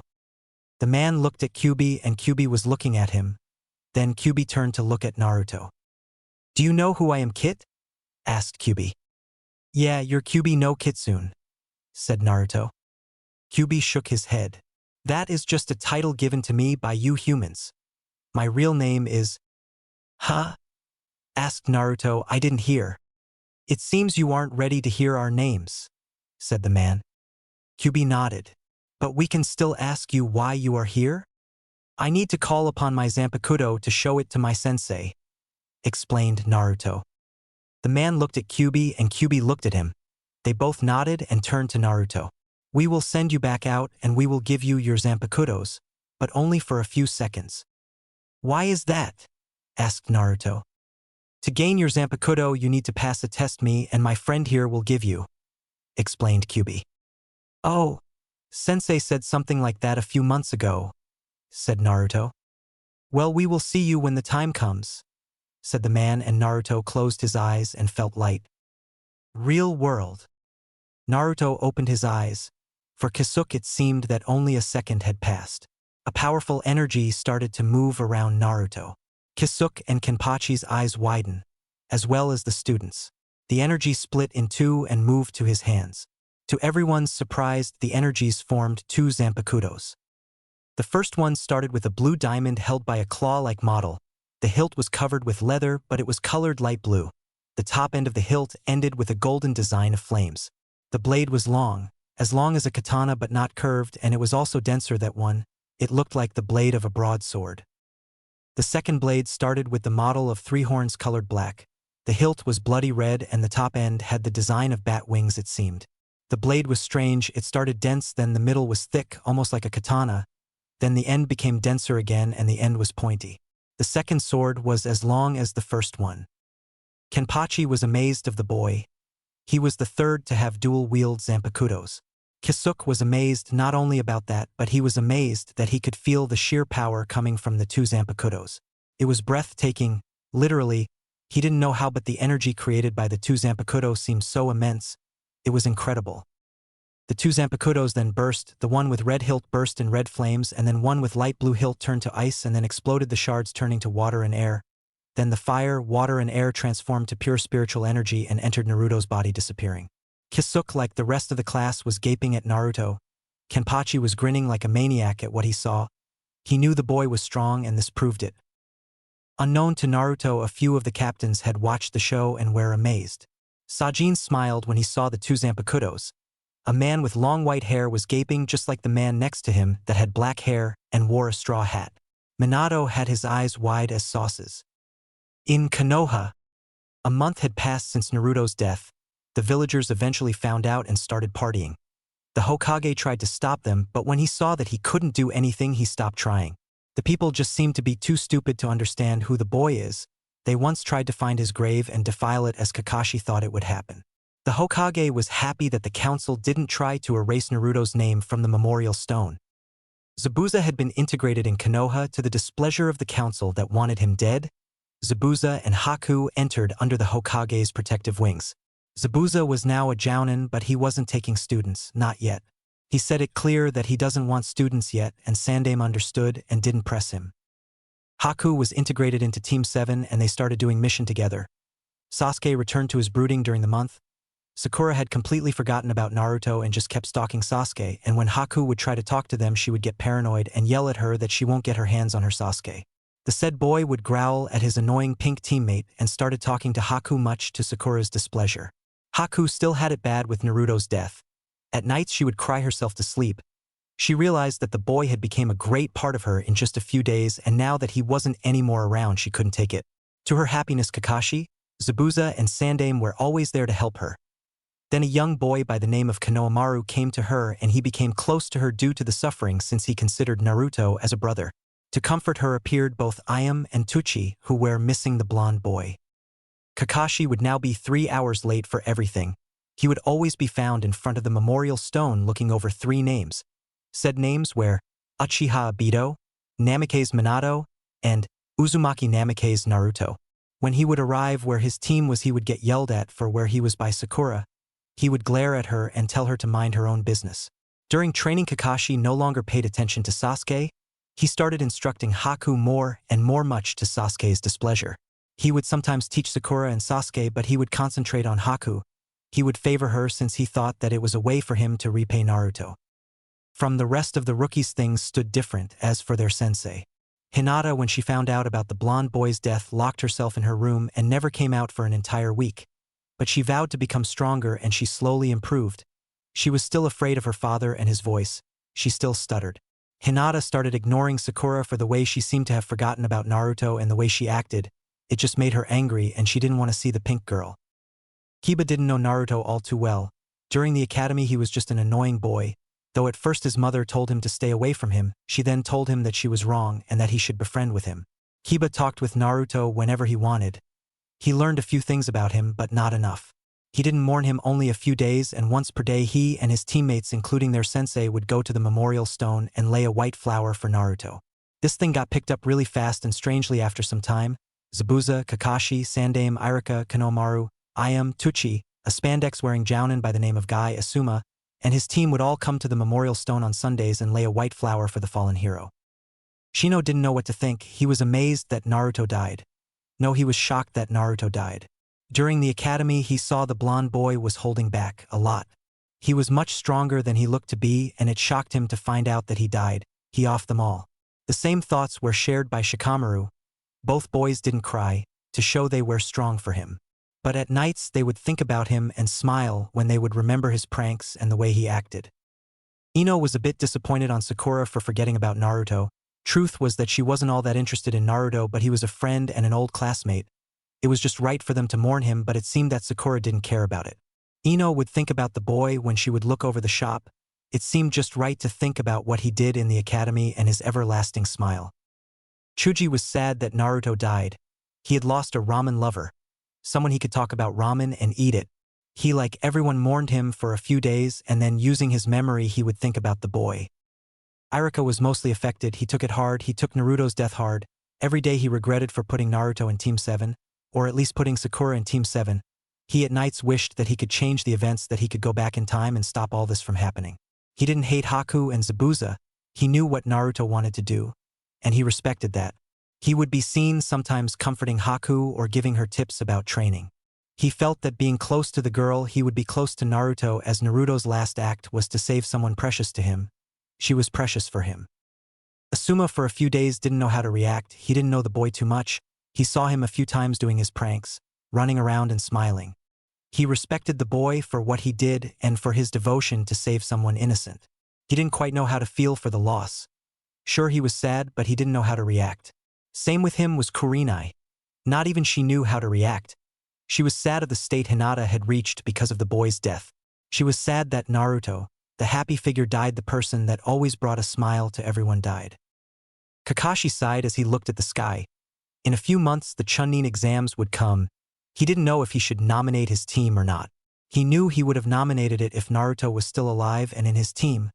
But now he didn't know what he should do. He didn't know how he should react. He was lost. Chapter 5. Academy Days Part 3.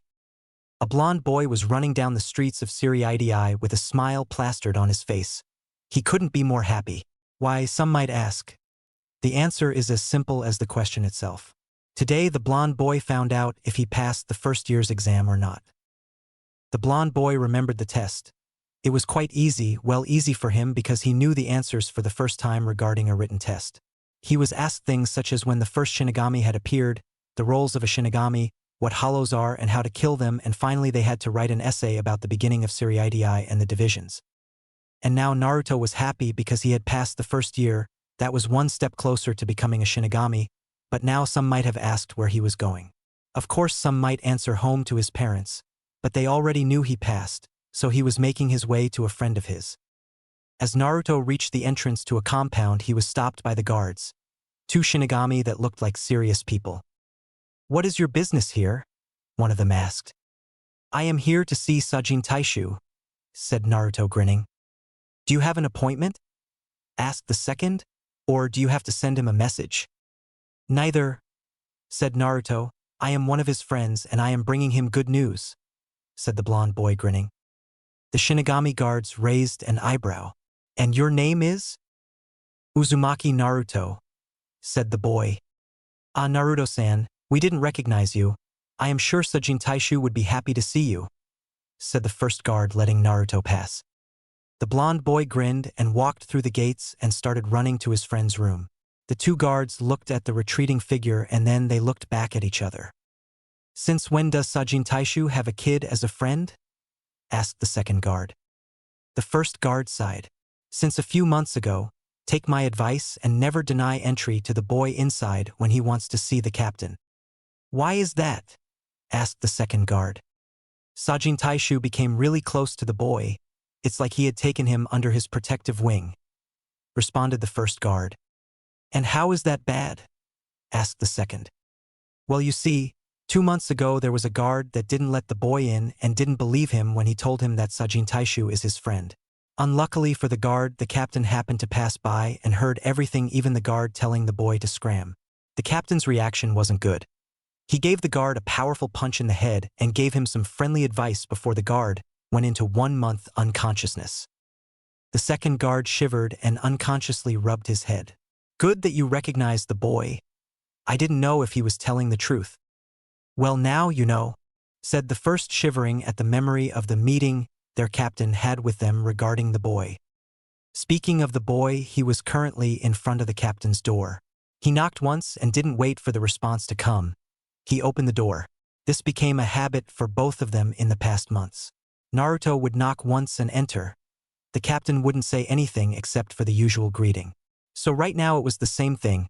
As Naruto entered the room, the captain turned to the blonde boy and gave him a friendly hello. The blonde academy student returned the greeting and closed the door behind him. The massive man removed his helmet and placed it near him on the floor. "So to what do I owe this honor, Naruto?" he asked.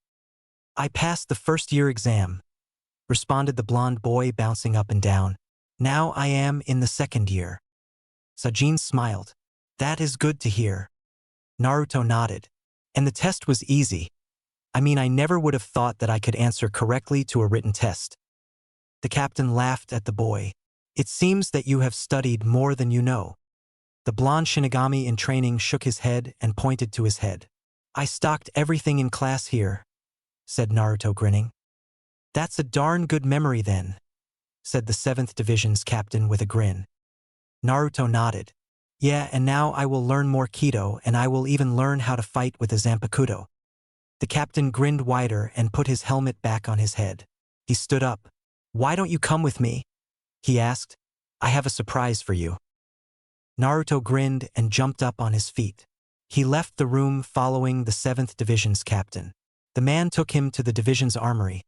He told Naruto to wait outside and the blonde boy complied. A few minutes later, Sajin came out with 2 standard katana in his hands. He gave one to Naruto and motioned him to follow. The blonde boy followed the captain through a series of hallways till they finally reached the division's open grounds.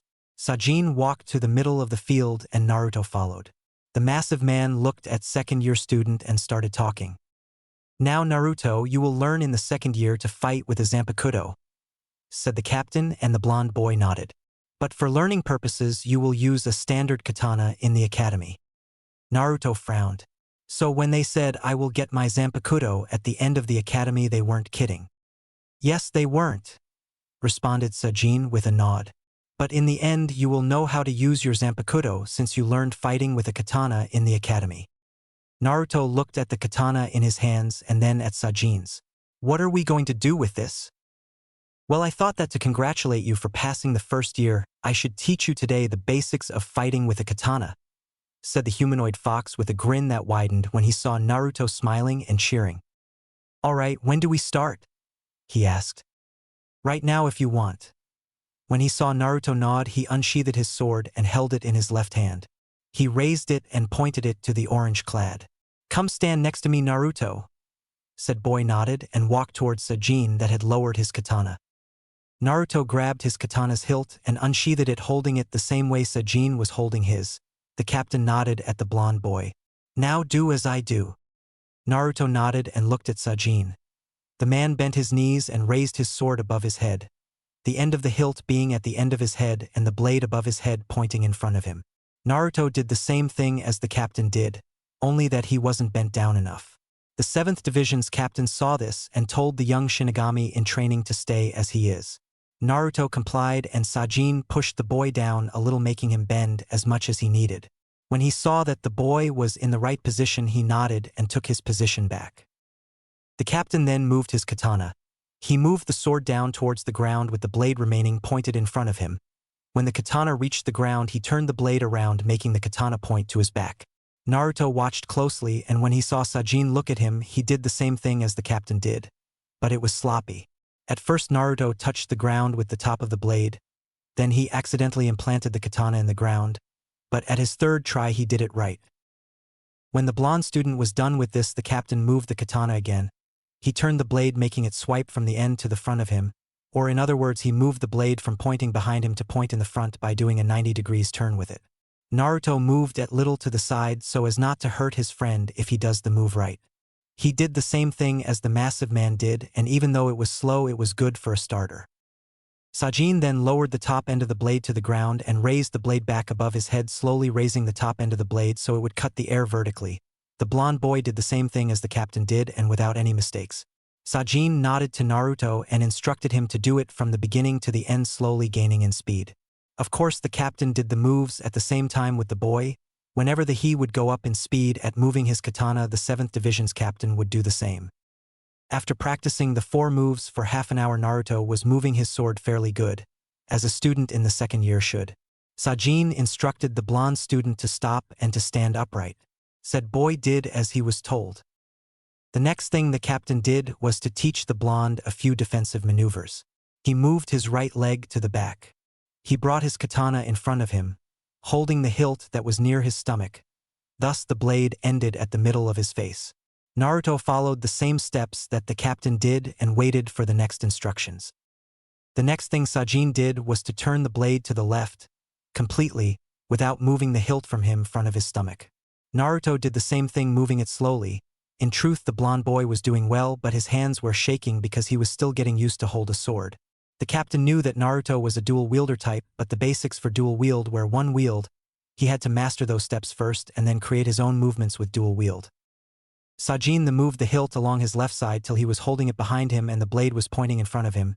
Then he moved the katana in front of him like he would stab someone and then moved his blade back to the right side. The hilt was pointing to the southeast while the blade to the pointing to the northwest. Naruto studied the movements closely before he copied them sloppily. "Ah, that was bad," said the massive captain. "I know," responded the boy. "Go from the top again," instructed Sajin. The blonde boy nodded and started the exercise from the beginning again. He did this for about 10 times till he finally managed to make the correct move like the captain had showed him. The next step was to raise the blade up towards the sky while not moving it left or right so that the hilt would be to the right side of the stomach and the blade to the right side of his head. Naruto did again as he was instructed, moving the blade slowly but without any flaw. Sajin nodded and then moved the blade to be in front of him and the hilt in front of his stomach, and then he turned the sword 360 degrees. Naruto did the same thing without any problem. The 7th Division's captain moved his katana. The hilt was now in front of his head and the blade was pointing towards the right. He did a vertical slash, making the hilt to be at the top right of his head and the blade to be at the left side pointing down. He then moved his hands down while raising the sword up like he would parry an incoming attack for the right side. He then turned the blade to be in front of his head and the hilt in front of his stomach. All the time Naruto had followed the movements closely. There were a few flaws that Sajin said they would fix them as they work. After that, the captain and Naruto like the first time started to do the exercise again, only moving the katana faster and faster till Naruto couldn't go any faster. Once again his speed was that of an academy student in the second year. It was only obvious that he would move like that since he never wielded a sword of any form. The next thing they did was to parry with the katana. They would follow the 360 pattern and move the sword, turning it to the left or right or upper left or lower right. They moved faster and faster, and then they started taking steps back while moving their katana.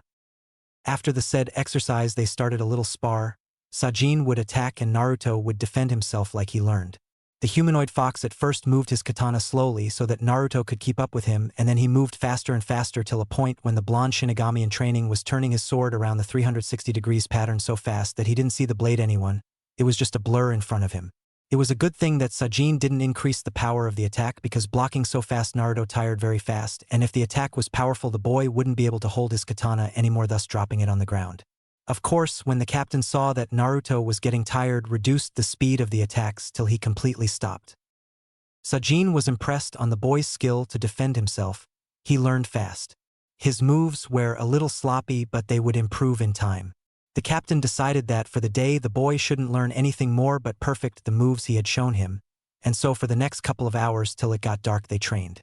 Sajin would sometimes watch T-boy as he perfects his moves. When it was too dark outside they stopped. "Naruto," said Sajin, getting his attention. "You can stop now, it's too dark to continue," he said. Naruto nodded tiredly and walked over to the captain, sheathing his katana. "That was some work out," he said. "Did you like it?" asked Sajin. "Like it?" asked Naruto. "I loved it. I never imagined you would be the first to train me in using a katana," he said, grinning. Sajin got up and walked over to Naruto and put a hand on his shoulder. "Anything for a friend, no?" he asked, and the blonde boy nodded. "Now once again, whenever you want to come and visit you are more than welcome. And now that you will learn to use a katana, we will also have a few spars. What do you say?" "Yeah," cheered the blonde. "That would be so cool," he said, bouncing up and down, his energy coming back. It made Sajin think if he was somehow related to Yachiru. The captain laughed and patted the boy on the shoulder. "Come on, I will walk you back to the academy to your living quarters," he said. Naruto nodded and handed him his katana. "Here," he said. Sajin shook his head. "You can keep it." "Really?" asked Naruto. "Sure, you should bring it every time we practice," said the captain. The two started walking towards the compound's gates. There they met the two guards from the morning, and they saluted the captain and watched with interest as their captain was walking side by side with the blonde boy while talking to him. "Tell me why you are so cautious now?" asked Naruto as they were walking. Sajin raised an eyebrow and then remembered he forgot to tell Naruto something. "I forgot to tell you. This morning your first-year sensei disappeared." "Kisuke-sensei disappeared?" asked Naruto, not believing. Sajin nodded. "It was quite strange. He disappeared without a warning, nothing." "And who took his position as captain?" asked Naruto. "A strange guy with the front of his face black and the rest of his head white. His name is Kuritsuchi Mayuri," said the captain. "And what about him?" "He is strange. He loves to experiment. I would advise you never to go in the 12th division, and if you meet him to stay clear of him." "Why?" "Let's put it like this, if he saw my true look he would try to experiment on me. If he found out about your power and past he would again try to experiment," said Sajin, gritting his teeth. "And this is one of the reasons you are escorting me?" asked Naruto. Sajin nodded. "He likes to walk out during the dark. I would hate for him to get his hands on you." "Thanks," said Naruto. "It's nothing, but promise me that when you finish the academy, if you can, join my division," said Sajin. "I can say in what division I want to be at the end?" asked Naruto. "Well, usually no, they place you in a division, but at least try to ask them if they can place you in mine," said Sajin. Naruto nodded. "Okay, I will." He gave the captain a smile. While walking they did some small talk, what Kido Naruto would be learning during the second year, what moves he will learn while fighting with a katana. Sajin even explained the soul burial to Naruto, so he would already know that. When they reached the academy, Sajin once again escorted Naruto to the sleeping quarters. A few students were still up, and when they saw the blonde kid walking with the massive captain, they didn't understand what was happening.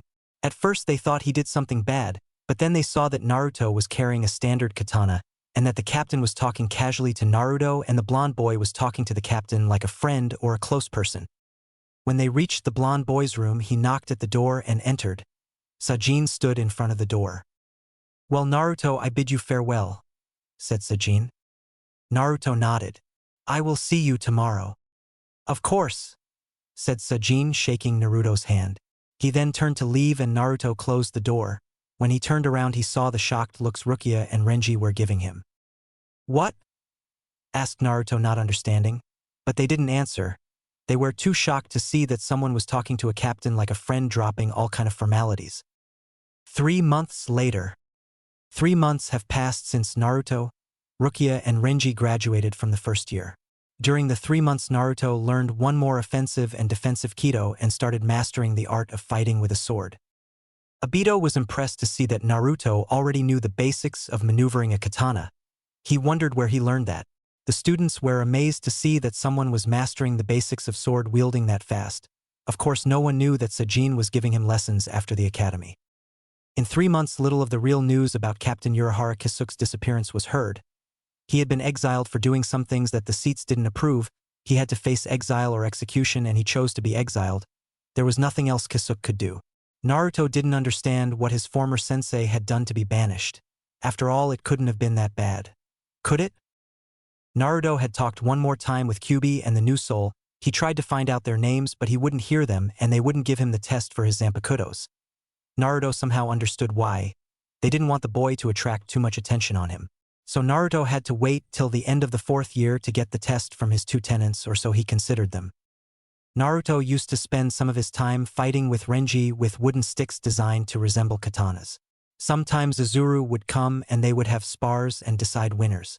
So far Renji had won 10 times, Izuru 15 times, and Naruto 13 times. All in all, Izuru was better than both of them, it seemed, when it came to fighting while thinking. But during classes, Renji would humiliate Izuru by attacking full force, making the blonde boy go in defensive. During classes, Naruto somehow almost always got paired to fight Rukia. He didn't understand why, and when he asked Obito, he didn't know why. He would say that it just seemed to be good. To say that Naruto was humiliated at first was a fact. He didn't want to hit a girl, and when he said that, Rukia exploded and beat the crap out of him.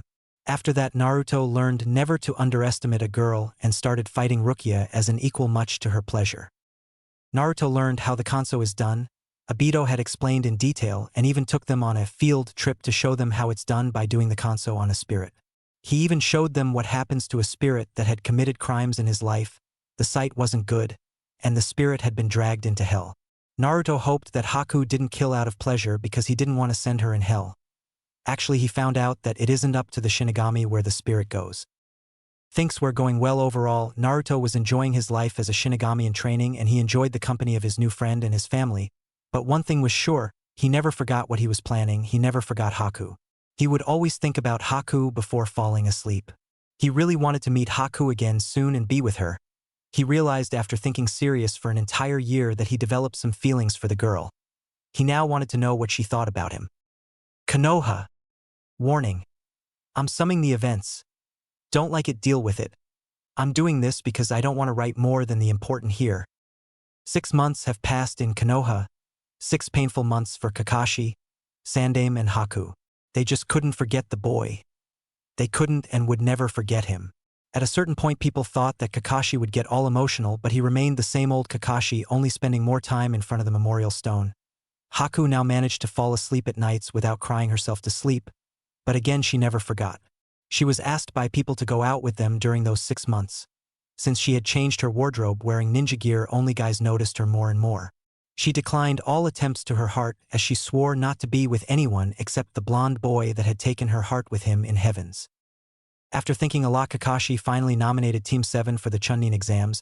He was confident that they could do it. More likely, he had his hopes in Haku to keep the team together, as it seemed that Sasuke would listen to her, and then Sakura would have nothing else to do but listen to her as well. Right now, Haku and Sakura were walking down the streets of Konoha when they heard someone scream. They took the corner and saw a guy with black cat suit holding Konohamaru by the collar. Hey, let go of Konohamaru, said Haku. Why should I? He hurt me, I will hurt him, growled the cat man. They then saw another person near him. It was a girl with pineapple blonde hair and a battle fan. Let him go, Kankuro, you are causing a scene, she said. Tamari, this little brat hurt me. All I did was to accidentally bump into you, cried the boy. Kankuro was about to hurt him when a pebble hit him on the head. He scowled and looked up in the trees. There stood Sasuke smirking. Why don't you pick on someone your own size? He said. Sasuke-kun, screeched Sakura happily. Great, more Konoha pests, said Kankuro annoyed. Let the boy go, demanded Sasuke. No, said Kankuro. Kankuro, came a deadly voice. They looked in the same tree where Sasuke was to see a red-haired boy with a gourd attached to his back sitting upside down a branch. Jigara, said Kankuro, he started it. Enough, he said, disappearing in swirl of sand and reappearing in front of the cat boy. You are a disgrace to the village, put him down or I will kill you, said Gaara deadly. Kankuro gulped and let go of Konohamaru that ran away. Gaara turned to the group. By now Sasuke was with his team. Sorry if my brother offended you, he said, turning around. Let's go, he ordered, and his two teammates turned around to follow him. Wait, said Sasuke, what's your name? He asked. Sabaku no Gaara, the red-haired boy responded. Uchiha Sasuke, said the raven-haired boy. I want to fight you, he said, disappearing with his teammates in a swirl of sand. Time skip, exam day. Team 7 was in room 301. As they entered, Ino appeared and jumped on Sasuke and started a screaming competition with Sakura over the raven-haired boy. Slowly everyone for the Rookie 8 came. Haku stood in a corner inspecting the room. She saw a glass-wearing guy walking up to the rookies and showing them Nin info cards. He then said something bad about the new village of Otogekure and was attacked. Before they could kill him, the proctor arrived and ordered them to be seated. Haku managed to take a seat near Hinata. A few minutes after they were explained the rules and given the test, Haku understood the purpose of the exam and started using her bloodline to pass the written exam. They passed the first part of the exam and then they headed to the Forest of Death where the second part of the exam was being held. They were led by a crazy woman called Anko. She explained them everything they needed to know and handed them some contracts in case they die and one scroll. Team 7 received a heaven scroll. During the second exam, they were attacked by a strange man that gave Sasuke a hickey. Haku used her ice mirrors to try and fight him. She held his off a long time. After the man gave the hickey to Sasuke, he tried to give it to Haku, but to her luck Anko appeared and stopped the man. Sasuke stood unconscious an entire night. The next day they were attacked by the sound team. Haku was too tired to fight, having suffered a bad case of chakra exhaustion. Sasuke woke up during the fight and beat the sound team. They arrived at the tower with the help of the glass-wearing man by the name of Kabuto. During the preliminaries, Haku had to fight Kiba. She used her ice mirrors and finished the fight fast. The other battles were the same as in the anime/manga. Haku had passed the preliminaries. She felt sorry for how Hinata was played in a mind game. After Niji had said all those things to her, she forfeited before she could fight.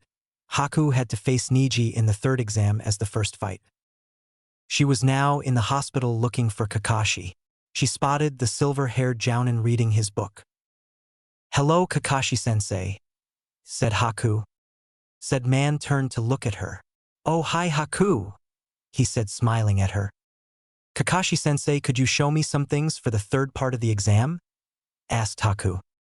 Kakashi shook his head. I am sorry, but the council had forced me to teach Sasuke. They even ordered me to teach him Raikiri, said Kakashi, shaking in anger. Oh, said Haku with her head down. I guess I will go and find someone else. There is no need for that, said Kakashi. Or should I said the Hokage found you a teacher, the best. He did? Asked Haku. Kakashi nodded. Go to the bathhouses and look for a white-haired man with red lines coming from his eyes. He should be sitting on a frog the size of a man. Haku nodded and left to the bathhouses. There she indeed met the said person. To her displeasure, she found out he was a pervert and he always tried to look at her and tried to implement her in his books, but after using her bloodline on him once, he didn't try anything else. To her pleasure, she found out that he was a Sannin, and he would teach her a good amount of Doton or Raiton Jutsus depending on what she wanted to learn. Haku settled for Raiton Jutsus. For a month, she learned 2 Raiton Jutsus and learned how to use her bloodline to the fullest. Siriidii, 2 months later. 2 months had passed for Naruto, 1 for Haku. He was currently walking down the streets of Siriidii to meet Sajin again. Over the 2 months, he learned more about fighting with a sword. He became very skilled. His defense was amazing. A student had problems passing his defense. A newly graduated Shinigami would also have problems, but as the ranks in Shinigami would go up, his defense would be shattered in a matter of seconds. Naruto and Sajin became close friends. They were now like a younger brother and an older brother, the younger being Naruto and the older Sajin. He had a lot of respect for Sajin. He already dropped the Taicho in his name even when they were in public. He only used the Taicho when they would come across another captain. But Yamamoto was an exception. Of course, he would refer to the old man with Sama at the end, but he wouldn't add Taicho to Sajin's name when they were in Yamamoto's presence, and the old man didn't mind. He was quite happy that Sajin and Naruto met and became so close. Naruto had more interactions with Kenpachi and Yachiru. It was painful. When Kenpachi met him again, he immediately attacked Naruto with a wooden stick. Naruto tried to defend himself, but the man was insane and destroyed his defense in a matter of seconds, and then beat Naruto to a pulp.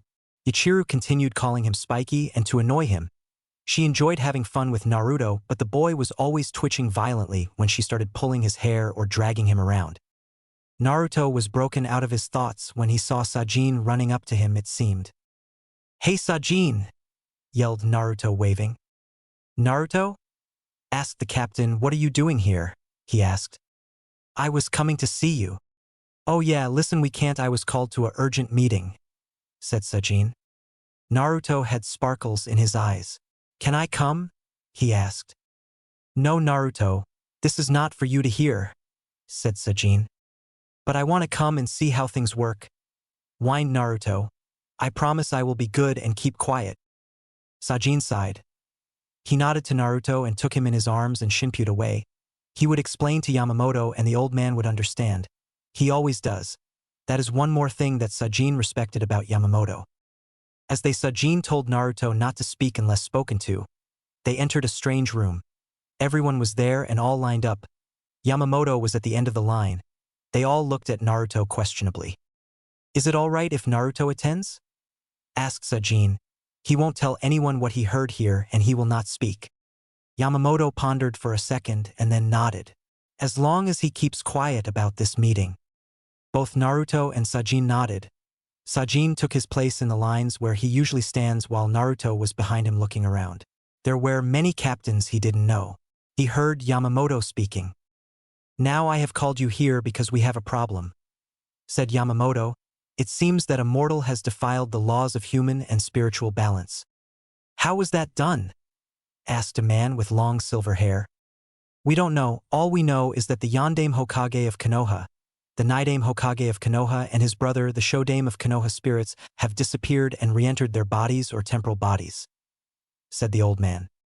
There were gasps in the room. One even belonged to Naruto. His father was taken by force out of this place and forced into a body. Also, it seems that the one doing this is also trying to gain immortality. "That is outrageous," said a captain. "I agree, a mortal is not allowed to be immortal," said Aizen. "That is the point," said Yamamoto. "Therefore, we need to do something to this matter." "What is that man doing with them? You didn't tell us," asked a captain. "It seems he is using them as mindless drones to kill the Sandame Hokage of Konoha. We cannot let this unbalance to go on. I need Kenpachi and Sajin to go and find a way to send the souls back here. Might I warn you, the disruption between the balance caused for spirits to be seen in the area where the three are, also if you can eliminate the one responsible of this." The two captains nodded and left. Sajin grabbed Naruto and ran outside. After moving at fast pace, they reached the point where they can enter the human world. Sajin put Naruto down and looked at him. "Stay here," he said sternly. "But Dad is there," said Naruto. "I know your dad is there. Me and Kenpachi will bring him back." And with that, both he and Kenpachi entered the gateway that was programmed to teleport them right in the middle of the fight.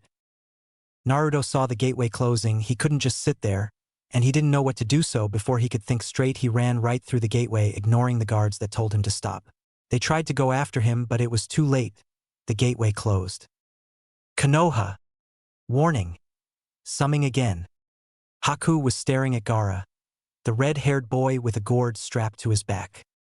During the fight with Niji, he continued to play his mind games on her, trying to make her weak. He told him about fate and such.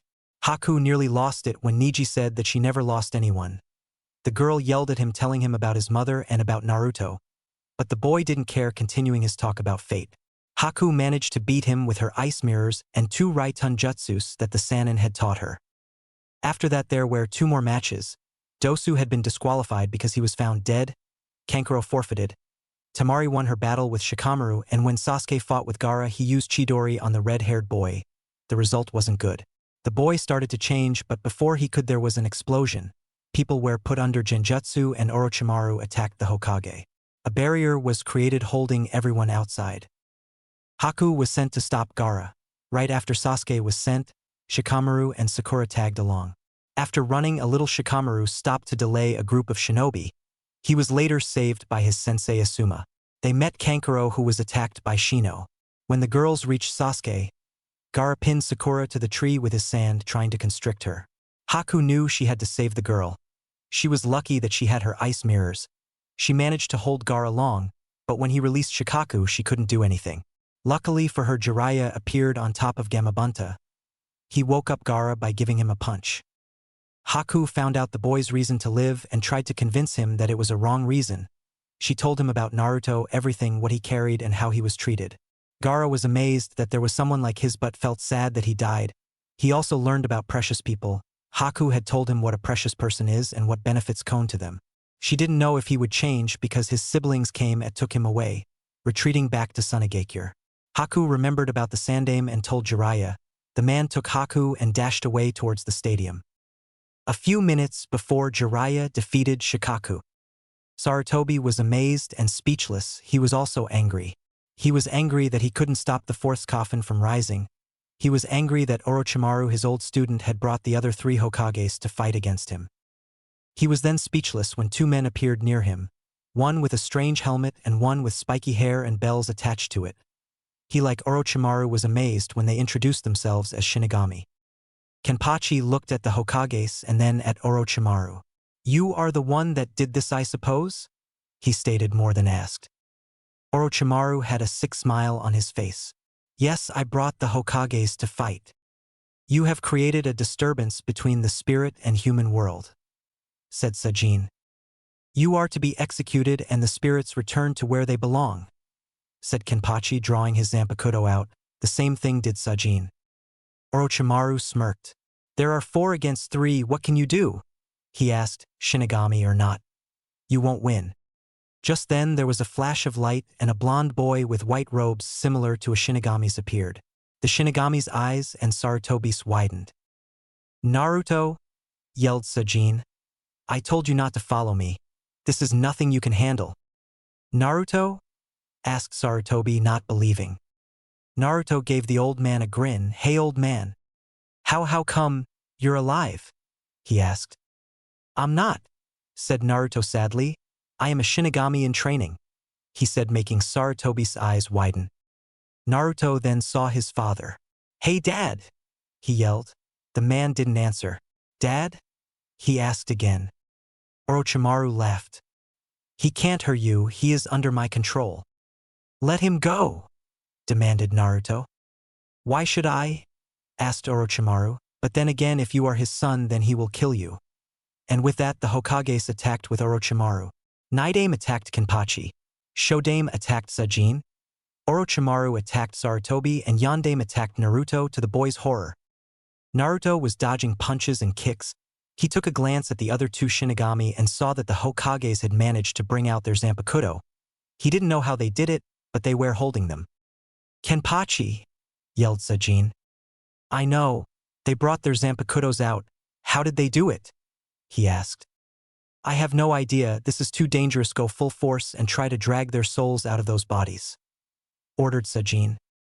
Kenpachi sneered. "I knew that." He then had a maniacal smile on his face. "Let's fight." Naruto turned his attention to Minato. His dad's eyes were dull. He wasn't looking anywhere. He was indeed like a zombie. Minato then started channeling Ryatsu and brought out his Zampakuto to the blonde boy's horror. Naruto drew his katana out and parried an attack. Yondaime spun behind him and was about to slash him only to be stopped by Sajin that grabbed the Zampakuto. "I told you this is too dangerous," he said as he saw trees growing on the rooftop of the building. "I'm sorry," said Naruto, "but I wanted to help." "You aren't helping now," yelled Sajin, making Naruto cringe. He wanted to say something, but he heard a slash. He saw that the Shodaime had slashed Sajin's back when he wasn't paying attention. Naruto gritted his teeth and jumped to protect his friend. "No, don't," yelled Sajin, but it was too late. Naruto attacked Shodaime the way Sajin had taught him, but the Hokage was dodging the attacks effortless. He then moved his sword to strike. Naruto parried, but the attack was so powerful it shattered the katana and he managed to cut Naruto on the chest. Sajin's eyes widened and attacked Shodaime, kicking him away from the boy. He parried an attack from the back from Yondaime and turned around to kick him. He was then cut on the back again by Shodaime and kicked out of the way. The Hokage then started to approach Naruto. Yondaime intercepted Sajin, blocking his way to Naruto. The blonde boy watched as the Shodaime Zampakuto was raised ready to kill him. He heard Sajin scream and saw that he had been cut on the stomach when he tried to pass Yondaime. He tried to find Kenpachi, but he and Nidaime disappeared in the forest created by the Hokage. Sarutobi had his hands full fighting Orochimaru. There was no one to help him or save him now. Naruto saw the blade coming towards him and closed his eyes. A second passed, 2, 3, and then 10 and more. He opened his eyes and saw that time stopped. He looked around and saw Kyuubi approaching with the armored man. They both shook their heads when they looked at Naruto. "You should have listened to Sajin," said the armored man. "You are a fool," yelled Kyuubi. "Are you trying to get us killed again?" "But I had to come," yelled Naruto back. "I had to save father." "He could have been saved without you interfering," said the armored man. "You don't know that for sure. I said I would protect my precious people, and dad is precious to me and to mom," said Naruto. "So you want to protect your precious people?" asked Kyuubi. "Tell me, Naruto, what you want to do," said the man. "Defeat your enemy? Or protect those precious?" Naruto thought for a second before looking with determination. "Protect those precious," he said. "Are you sure?" asked the man. "Yes." "Then you shall protect them with my help," he said, and both he and Kyuubi disappeared. Naruto looked up at the Hokage and saw the blade coming. He moved his head to try and block the attack with something. Naruto heard the sound of 2 swords hitting each other. He looked and saw one of his Zampakuto. It was the armored man's Zampakuto. "For this battle you are graded to wield me, but after that there will be a punishment," said a voice in his head that sounded like the armored man's voice. Naruto pushed his Zampakuto on his enemies. He managed to kick the man and send him back a little, and he stood up and got in defensive position. "I will think about his punishment later," thought Naruto. Chapter 6. Academy Days, Part 4. Naruto stood facing his opponent with his Zampakuto raised to defend himself. His enemy was no one he could take lightly or as a joke. He moved into his defensive position to block the next attacks. His enemy, the Shodaime, raised his Zampakuto and charged to Blonde Boy. Naruto maintained his defensive position, and when the blade lowered to cut in half, the Blonde Boy tilted his sword to the side and blocked the attack. The attacker moved his sword back and raised it to hit Naruto from above his head. The Blonde Boy crouched down and raised his sword to parry. The Shodaime kicked the boy in the face while he was crouched, sending him flying away. Naruto landed on his back a few feet away, his Zampakuto still in his hands. The Shodaime disappeared from view only to reappear in front of Naruto. The man lowered his Zampakuto to strike only to be deflected by the blonde Shinigami's Zampakuto. The blonde boy moved his leg under the enemy's legs, making him fall down. He used this opportunity to get up and back in his position. When the Shodaime was back on his feet, he charged Naruto again, swinging his Zampakuto left and right. The blonde boy parried every single attack. Suddenly he saw the Shodaime stop his attacks. He lowered his Zampakuto only for a second, and then he heard Sajin calling his name. He turned around and saw a yellow blur, and then he felt pain on his back. He fell on his knees and looked behind him. There stood the Yondaime Hokage with his Zampakuto in his hands. and said blade was covered in blood, the blonde boy's blood. Naruto gritted his teeth and stood up facing the yondaime. He was about to attack when he heard the shodaime moving behind him. Now he was in trouble. In the academy they didn't teach them how to defend themselves against two opponents at the same time. Naruto heard the shodaime coming in from behind. He moved his Zampakuto over his shoulder to protect his back. The enemy Zampakuto was parried successfully. The blonde boy spun around and tried to do a vertical slash, but the enemy dodged it. The blonde boy did a backflip and sheathed his Zampakuto. He brought his hands close and started the incantation. Ye Lord, mask of blood and flesh, all creation, flutter of wings, ye who bears the name of man, inferno and pandemonium, the sea barrier surges, march on to the south. Keto 31, shot of red fire, yelled the blonde Shinigami in training as a ball of red fire accumulated in his palms and then shot towards the enemy. The two opponents dodged the attack by jumping to the sides. Naruto used this opportunity to grab his Zampakuto and charge the shodaime. In the meantime, Sajin managed to intercept yondaime once again. Naruto tried to slash his opponent several times only to fail miserably. Now the shodaime spun around and managed to get behind the blonde boy and slash him on the back again. Naruto fell on his knees, taking a deep breath and gritting his teeth. You won't get anywhere by doing this, said a voice in the blonde boy's head. The hell, he will kill us if he fights like this, roared the fox outraged. Shut up, furball, I'm doing all I can, retorted Naruto. What you are doing isn't good enough. You are getting us killed again. Perhaps I can be of assistance. Move as I tell you, Naruto, the armored man said. Naruto nodded and stood up once again facing his opponent. The shodaime charged the blonde boy, which raised his sword to parry the attack. The opponent disappeared once again from view. Behind you, said the armored man. Naruto moved his Zampakuto behind him, parrying the attack, and he turned around and grabbed the hilt of the sword with his left hand and clenched it. The shodaime once again attacked, delivering blows with his Zampakuto left and right. Each attack was successfully parried by Naruto with the help of the armored man that was giving him instructions. Kyuubi, give him you Zampakuto now, said the armored man. Why would I do that? He asked to defend, but he cannot remain in defense forever. This is where you come in, said the armored man calmly. Naruto moved his left hand away from his Zampakuto. In a matter of seconds, Kyuubi's Zampakuto formed in the blonde boy's hand. Naruto looked at the two swords, not knowing what to do as he never fought dual-wield before. His thoughts were broken as he heard someone coming towards him fast. He looked up and saw the shodaime attacking again. The blonde boy moved the armored man's Zampakuto up and parried the attack. Then, acting using his instinct, he moved Kyuubi's Zampakuto, managing to cut the enemy on the chest. His enemy jumped back and then attacked again. Naruto, listening to both Kyuubi and the man giving him instructions, attacked the shodaime using his right Zampakuto, the armored man's one, to defend himself and block every attack, and with the left Zampakuto, Kyuubi's one, he was trying to hit the enemy. The blonde boy tried to slash his enemy again. The shodaime ducked and jumped back. He then spun around trying to chop the boy's head off. Naruto tilted his head to the side, avoiding the attack, and then pushed his Zampakuto forward to try and stab the enemy in the stomach. The shodaime moved his Zampakuto, parrying the attack, and then he grabbed his Zampakuto with both hands and started swinging it towards the boy, who was moving backwards, dodging and parrying. When Naruto had enough of moving backwards, he brought Kyuubi's Zampakuto up, parrying an attack, and then with the armored man's Zampakuto, he managed to cut the shodaime on the chest. The shodaime jumped away from the boy and started analyzing him to try and find a weak point. Naruto used this opportunity to try and hit his enemy with another Keto attack.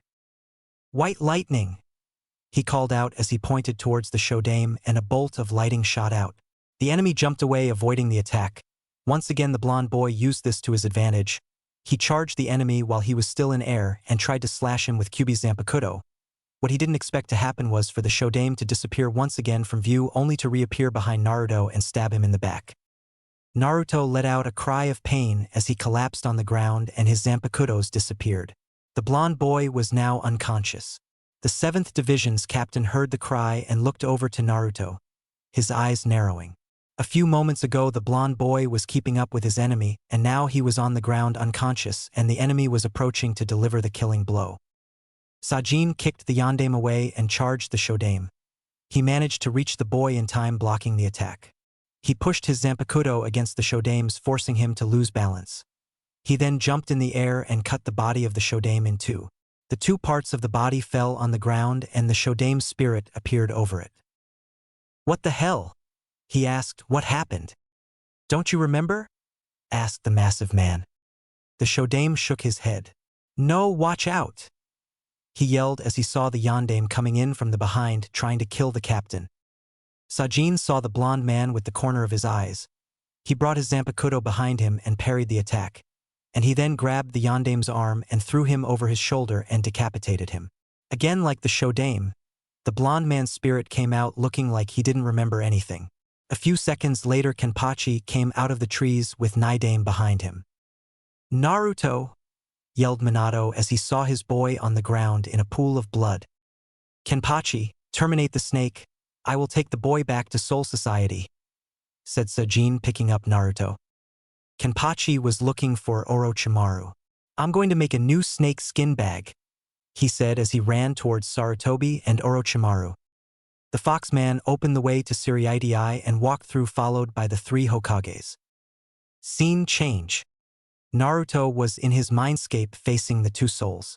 They were very displeased. At first they were displeased that the boy didn't listen to the captain's order to stay behind and not follow them.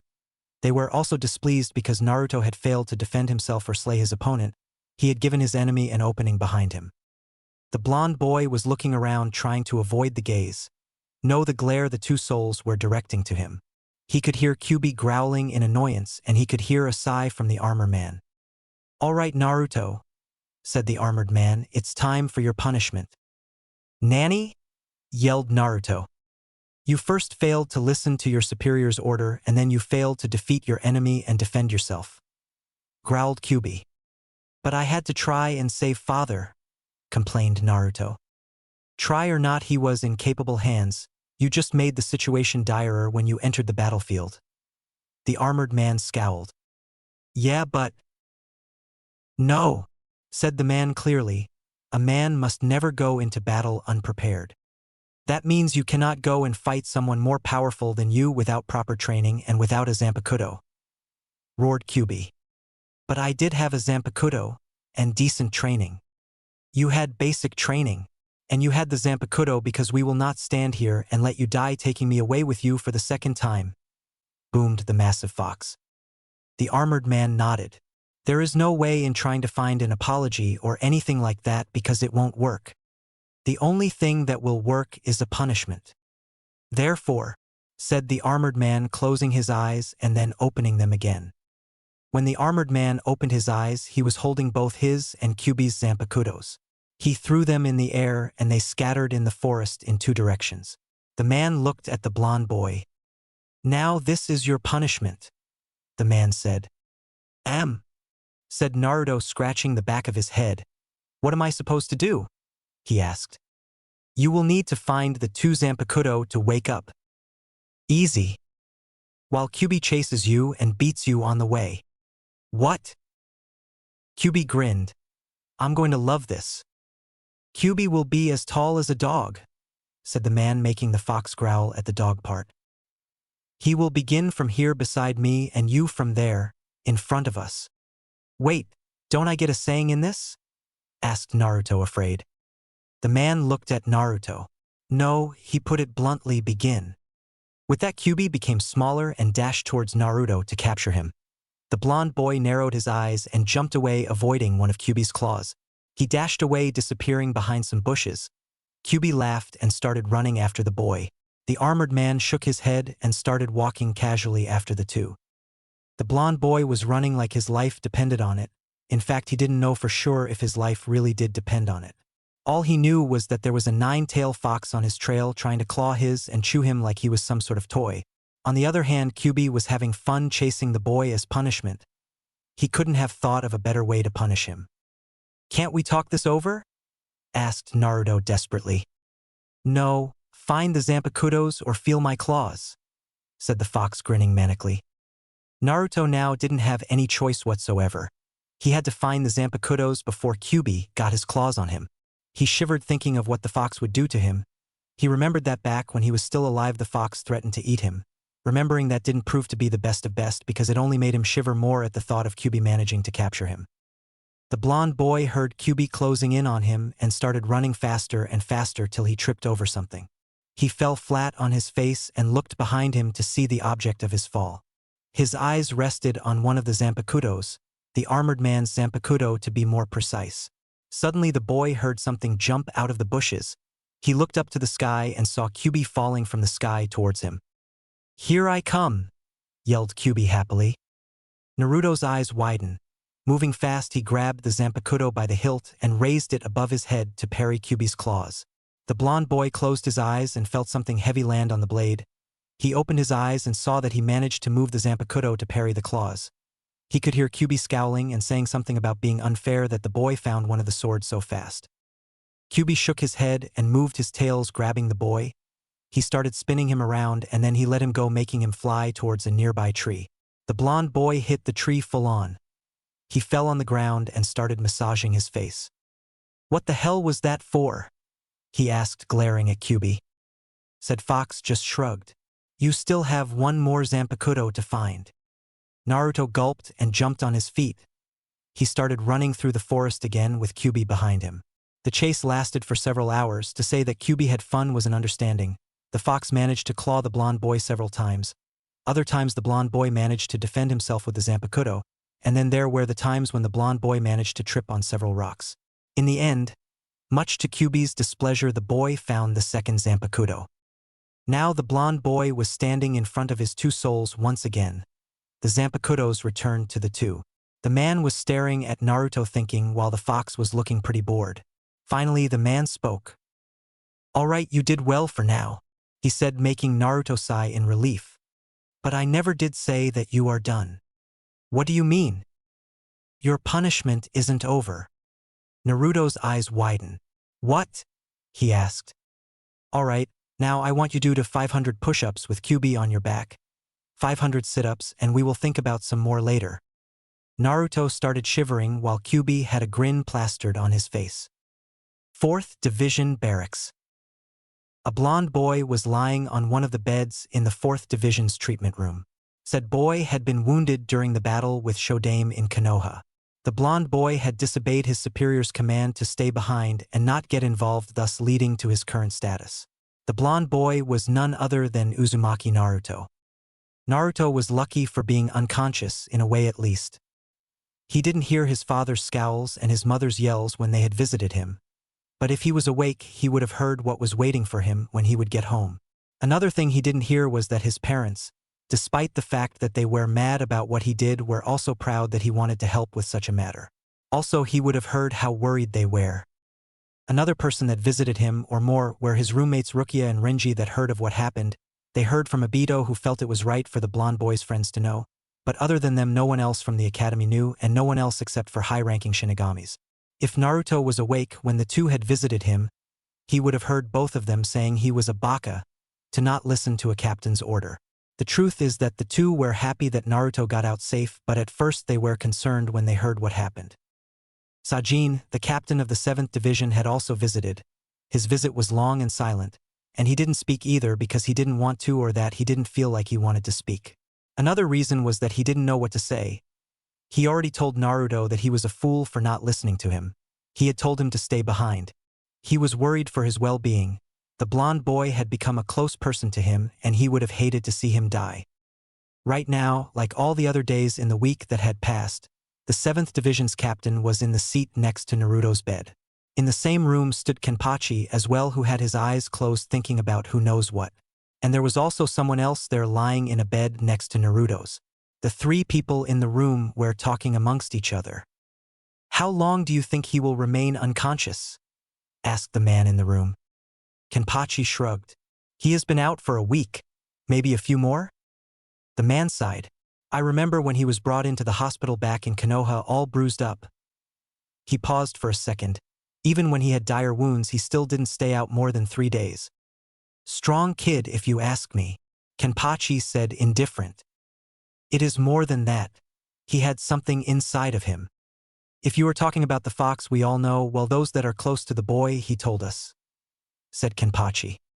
"So he did tell someone after all." the man said, smiling. Kenpachi nodded and looked at the humanoid fox. Are you going to say something or just stand there watching the boy like always? Said person didn't respond or move. He continued to watch the boy like he would wake up any second.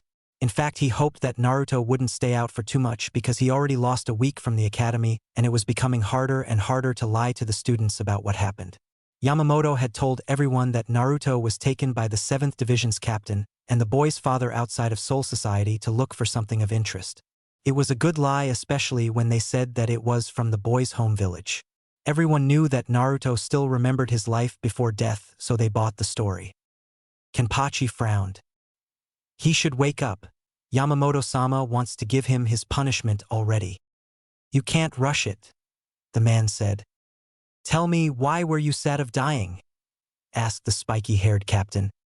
The man sighed. It's because I don't know what will happen to someone in Left Behind and how my grandson will react. Flashback. Sarutobi was looking at Orochimaru, who was yelling in pain. He had managed to burn one of his arms to a scale that he wouldn't be able to use it anymore, and the Shinigami had cut his other arm. The snake Sannin was cursing. He had already managed to inflict a fatal wound on the 3rd Hokage. The Sound Four appeared and grabbed Orochimaru, running away. Sarutobi fell on the ground and closed his eyes. He heard the Anbu appearing next to him and calling out for him. He wanted to talk, but he felt too tired. Then suddenly he felt like he can more and walk again, but there was a difference. He was looking over his body and he had a broke chain attached to his chest. The Shinigami that had helped him was standing next to him looking disappointed. Maybe it was because he didn't manage to kill Orochimaru. Then again, maybe it was because of something else. So, said Kenpachi, we should go. Where? The Sandaime asked. Soul Society, of course, or as you call it here, heaven. Now let's go and don't ask questions. The blonde kid asked so many I don't want to answer again, complained Kenpachi. Sarutobi nodded and looked towards the village of Konoha sadly. He sighed. I wonder how everyone will react. The captain raised an eyebrow. What do you mean? Oh, nothing, said the Hokage, shaking his head. Stay safe, Haku, he said as Kenpachi performed the soul burial on him. A few moments later, he would find himself in Soul Society and he would learn everything about Shinigami and such. End flashback. I just hope they won't take it too hard, the elderly Hokage said. They will get over it in time, said a new voice. Everyone looked at the door and saw Old Man Yamamoto and Minato standing there. Hey, old man, said Minato towards Sarutobi happily. Said Old Man sighed. You are just like your son. When will you learn respect? The Yondaime looked like he was thinking. Maybe in a few more years? He asked, curious. Everyone in the room shook their heads. How is the boy? Asked Yamamoto. He is still sleeping, came the response from Sarutobi. Or he may be waking up, said Sajin. Everyone looked at Naruto and saw that indeed the boy started stirring. The blonde boy slowly and lazily opened his eyes and looked around the room. He realized that he was in the hospital or something close to it and groaned. He sat up and then realized that there were other people in the room. Naruto looked around and saw his father. He smiled and called him out. Hey, Dad, how are you? He asked cheerfully. The blonde man nodded. Good. But the question is, how are you? I feel like my body hurts, he said. That's because you got stabbed in the back and slashed several times with a Zampakuto baka, yelled the Yondaime. Hey, it's not my fault you got your ass captured, retorted Naruto. Oh, you mean it's my fault that Orochimaru used a forbidden jutsu to drag me out there? Naruto scoffed and turned around. It was then that he saw the elderly Hokage. Hey, Gigi, the blonde boy said cheerfully. How come you are here?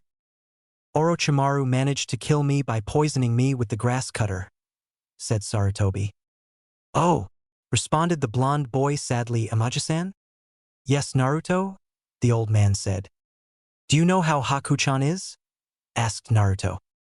The old man smiled at the boy. She is fine though, she misses you like everyone else. Really? The blonde boy asked. Sarutobi nodded. I just hope that the council won't do anything stupid now that I am dead. What do you mean? Minato asked. Sarutobi let out a sigh. They at first wanted to kill Zabuza because he is an A-ranked criminal, but I took both he and Haku under my protection. The elderly Hokage said, "Now I don't know what they will do." Typical for the council to do that. I bet that Danzo is part of this, said Minato, irritated. Sarutobi nodded. Yes, he is, but he is only a small part from the whole. You mean that there are more? It seems that after the Uchiha massacre, the elders, my older teammates, took side with Danzo. Minato sighed. Should have figured out that this would happen eventually. While the two Hokages were talking to each other, Yamamoto approached Naruto, taking a seat near the Foxman. Kenpachi was leaning closer to hear what the old man would say to the blonde boy. He had been eager to find out how he was going to be punished. Not that he wanted for Naruto to be punished, but it was necessary to teach him that he should listen to orders. Naruto, said old man Yamamoto calmly, you know what you did? The blonde boy nodded. I disrespected an order from a higher rank and a friend. Indeed you have. You made me very angry with your performance, scowled the 7th Division captain. Sorry, apologized the blonde boy.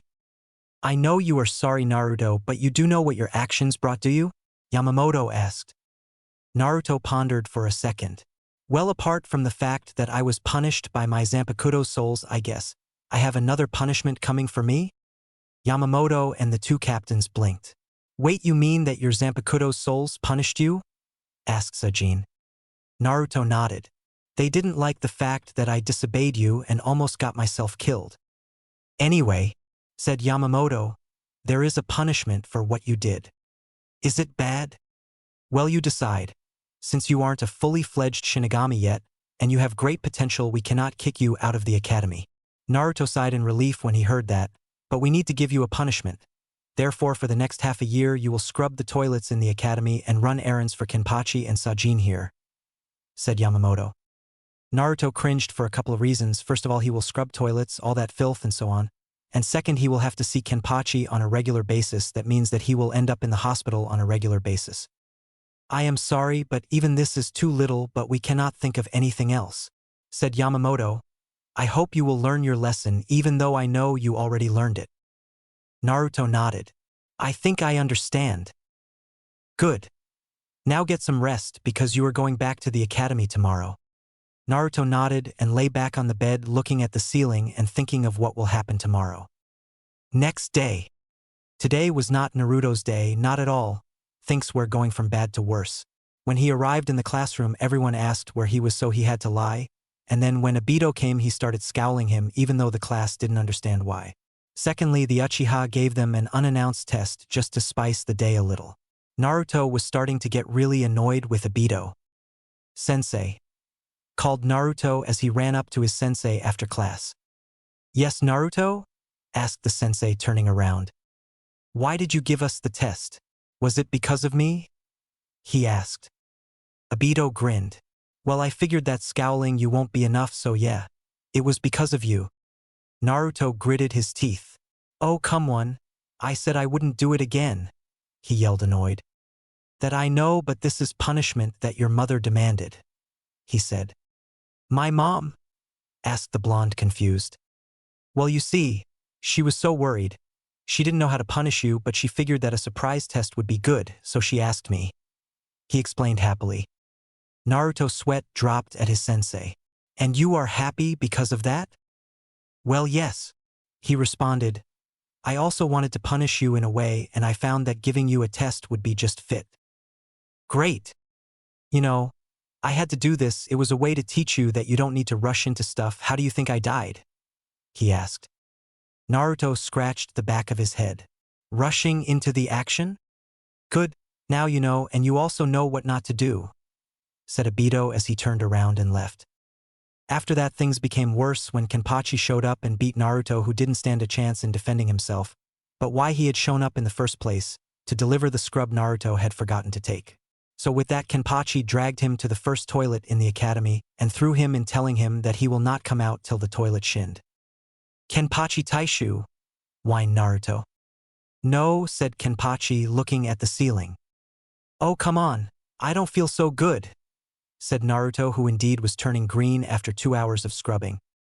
You look fine to me, said the captain, still gazing at the ceiling.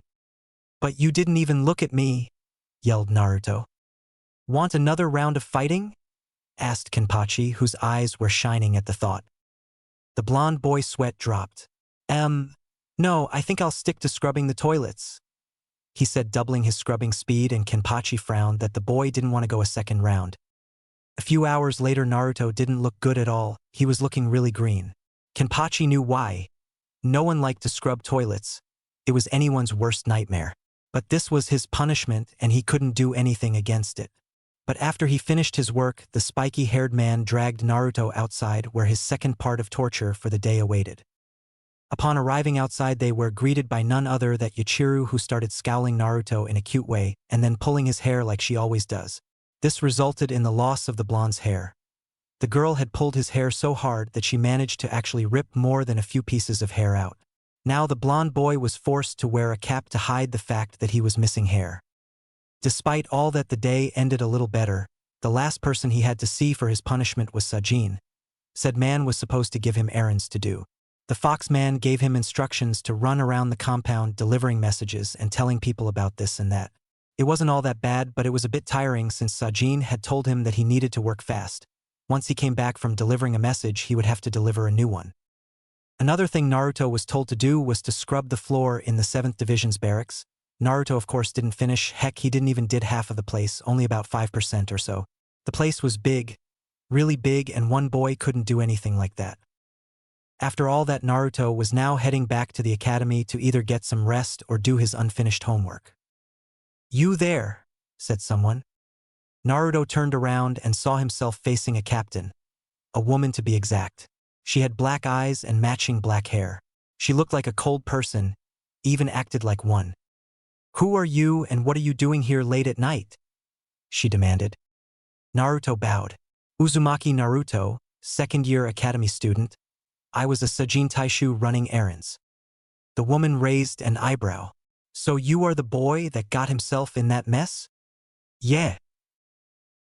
The captain sneered. I think you learned not to disrespect an order now. Oh, I learned all right, said the blonde boy, twitching. How much he hated people like her. I don't think I got your name, Taicho.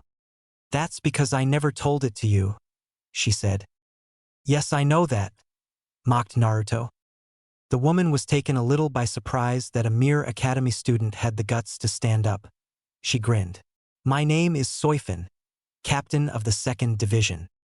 A pleasure to meet you, Soifin Taishu, said the blonde Shinigami, bowing down once again. Tell me, she said, is it true you are the boy that has 2 Zampakuto each with a different soul? She asked, kneeling at his level. Yes, that's me. Why do you ask? Just curious, she said, turning her head. You know, I heard of your performance out there.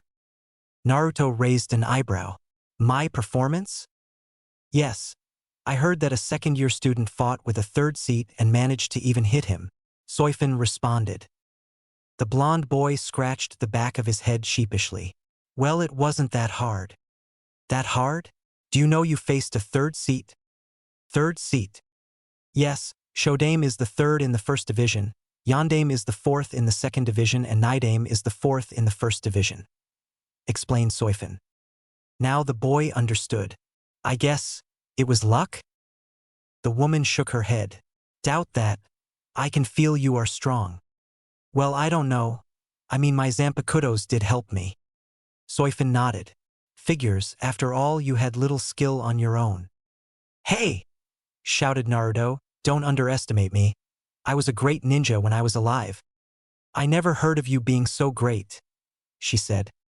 Well, I would have if I wasn't killed early in my career, retorted the blonde boy. Soifin shrugged. Anyway, as I was saying, you are strong, but if you act before you think, you will only get killed.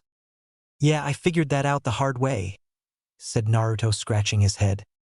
Yes, but if you think before acting, you will work 100%.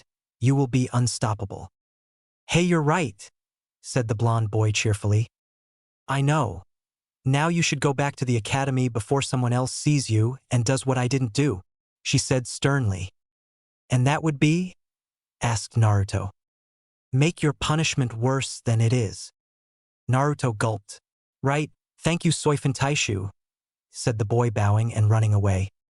Soifin shook her head. Why do I feel the boy will change a lot of things? She asked herself. Chapter 7, Last Years, Part 1. The years were coming to an end. Naruto finished his punishments in 1 week and then went back to doing what he did best, study and pranking. Despite the fact that the blonde Shinigami passed through so many, he managed to stay on top of the class. He was already labeled a prodigy, something new to the boy as he never gained that title before. Passing the second year wasn't as hard as he thought it would be.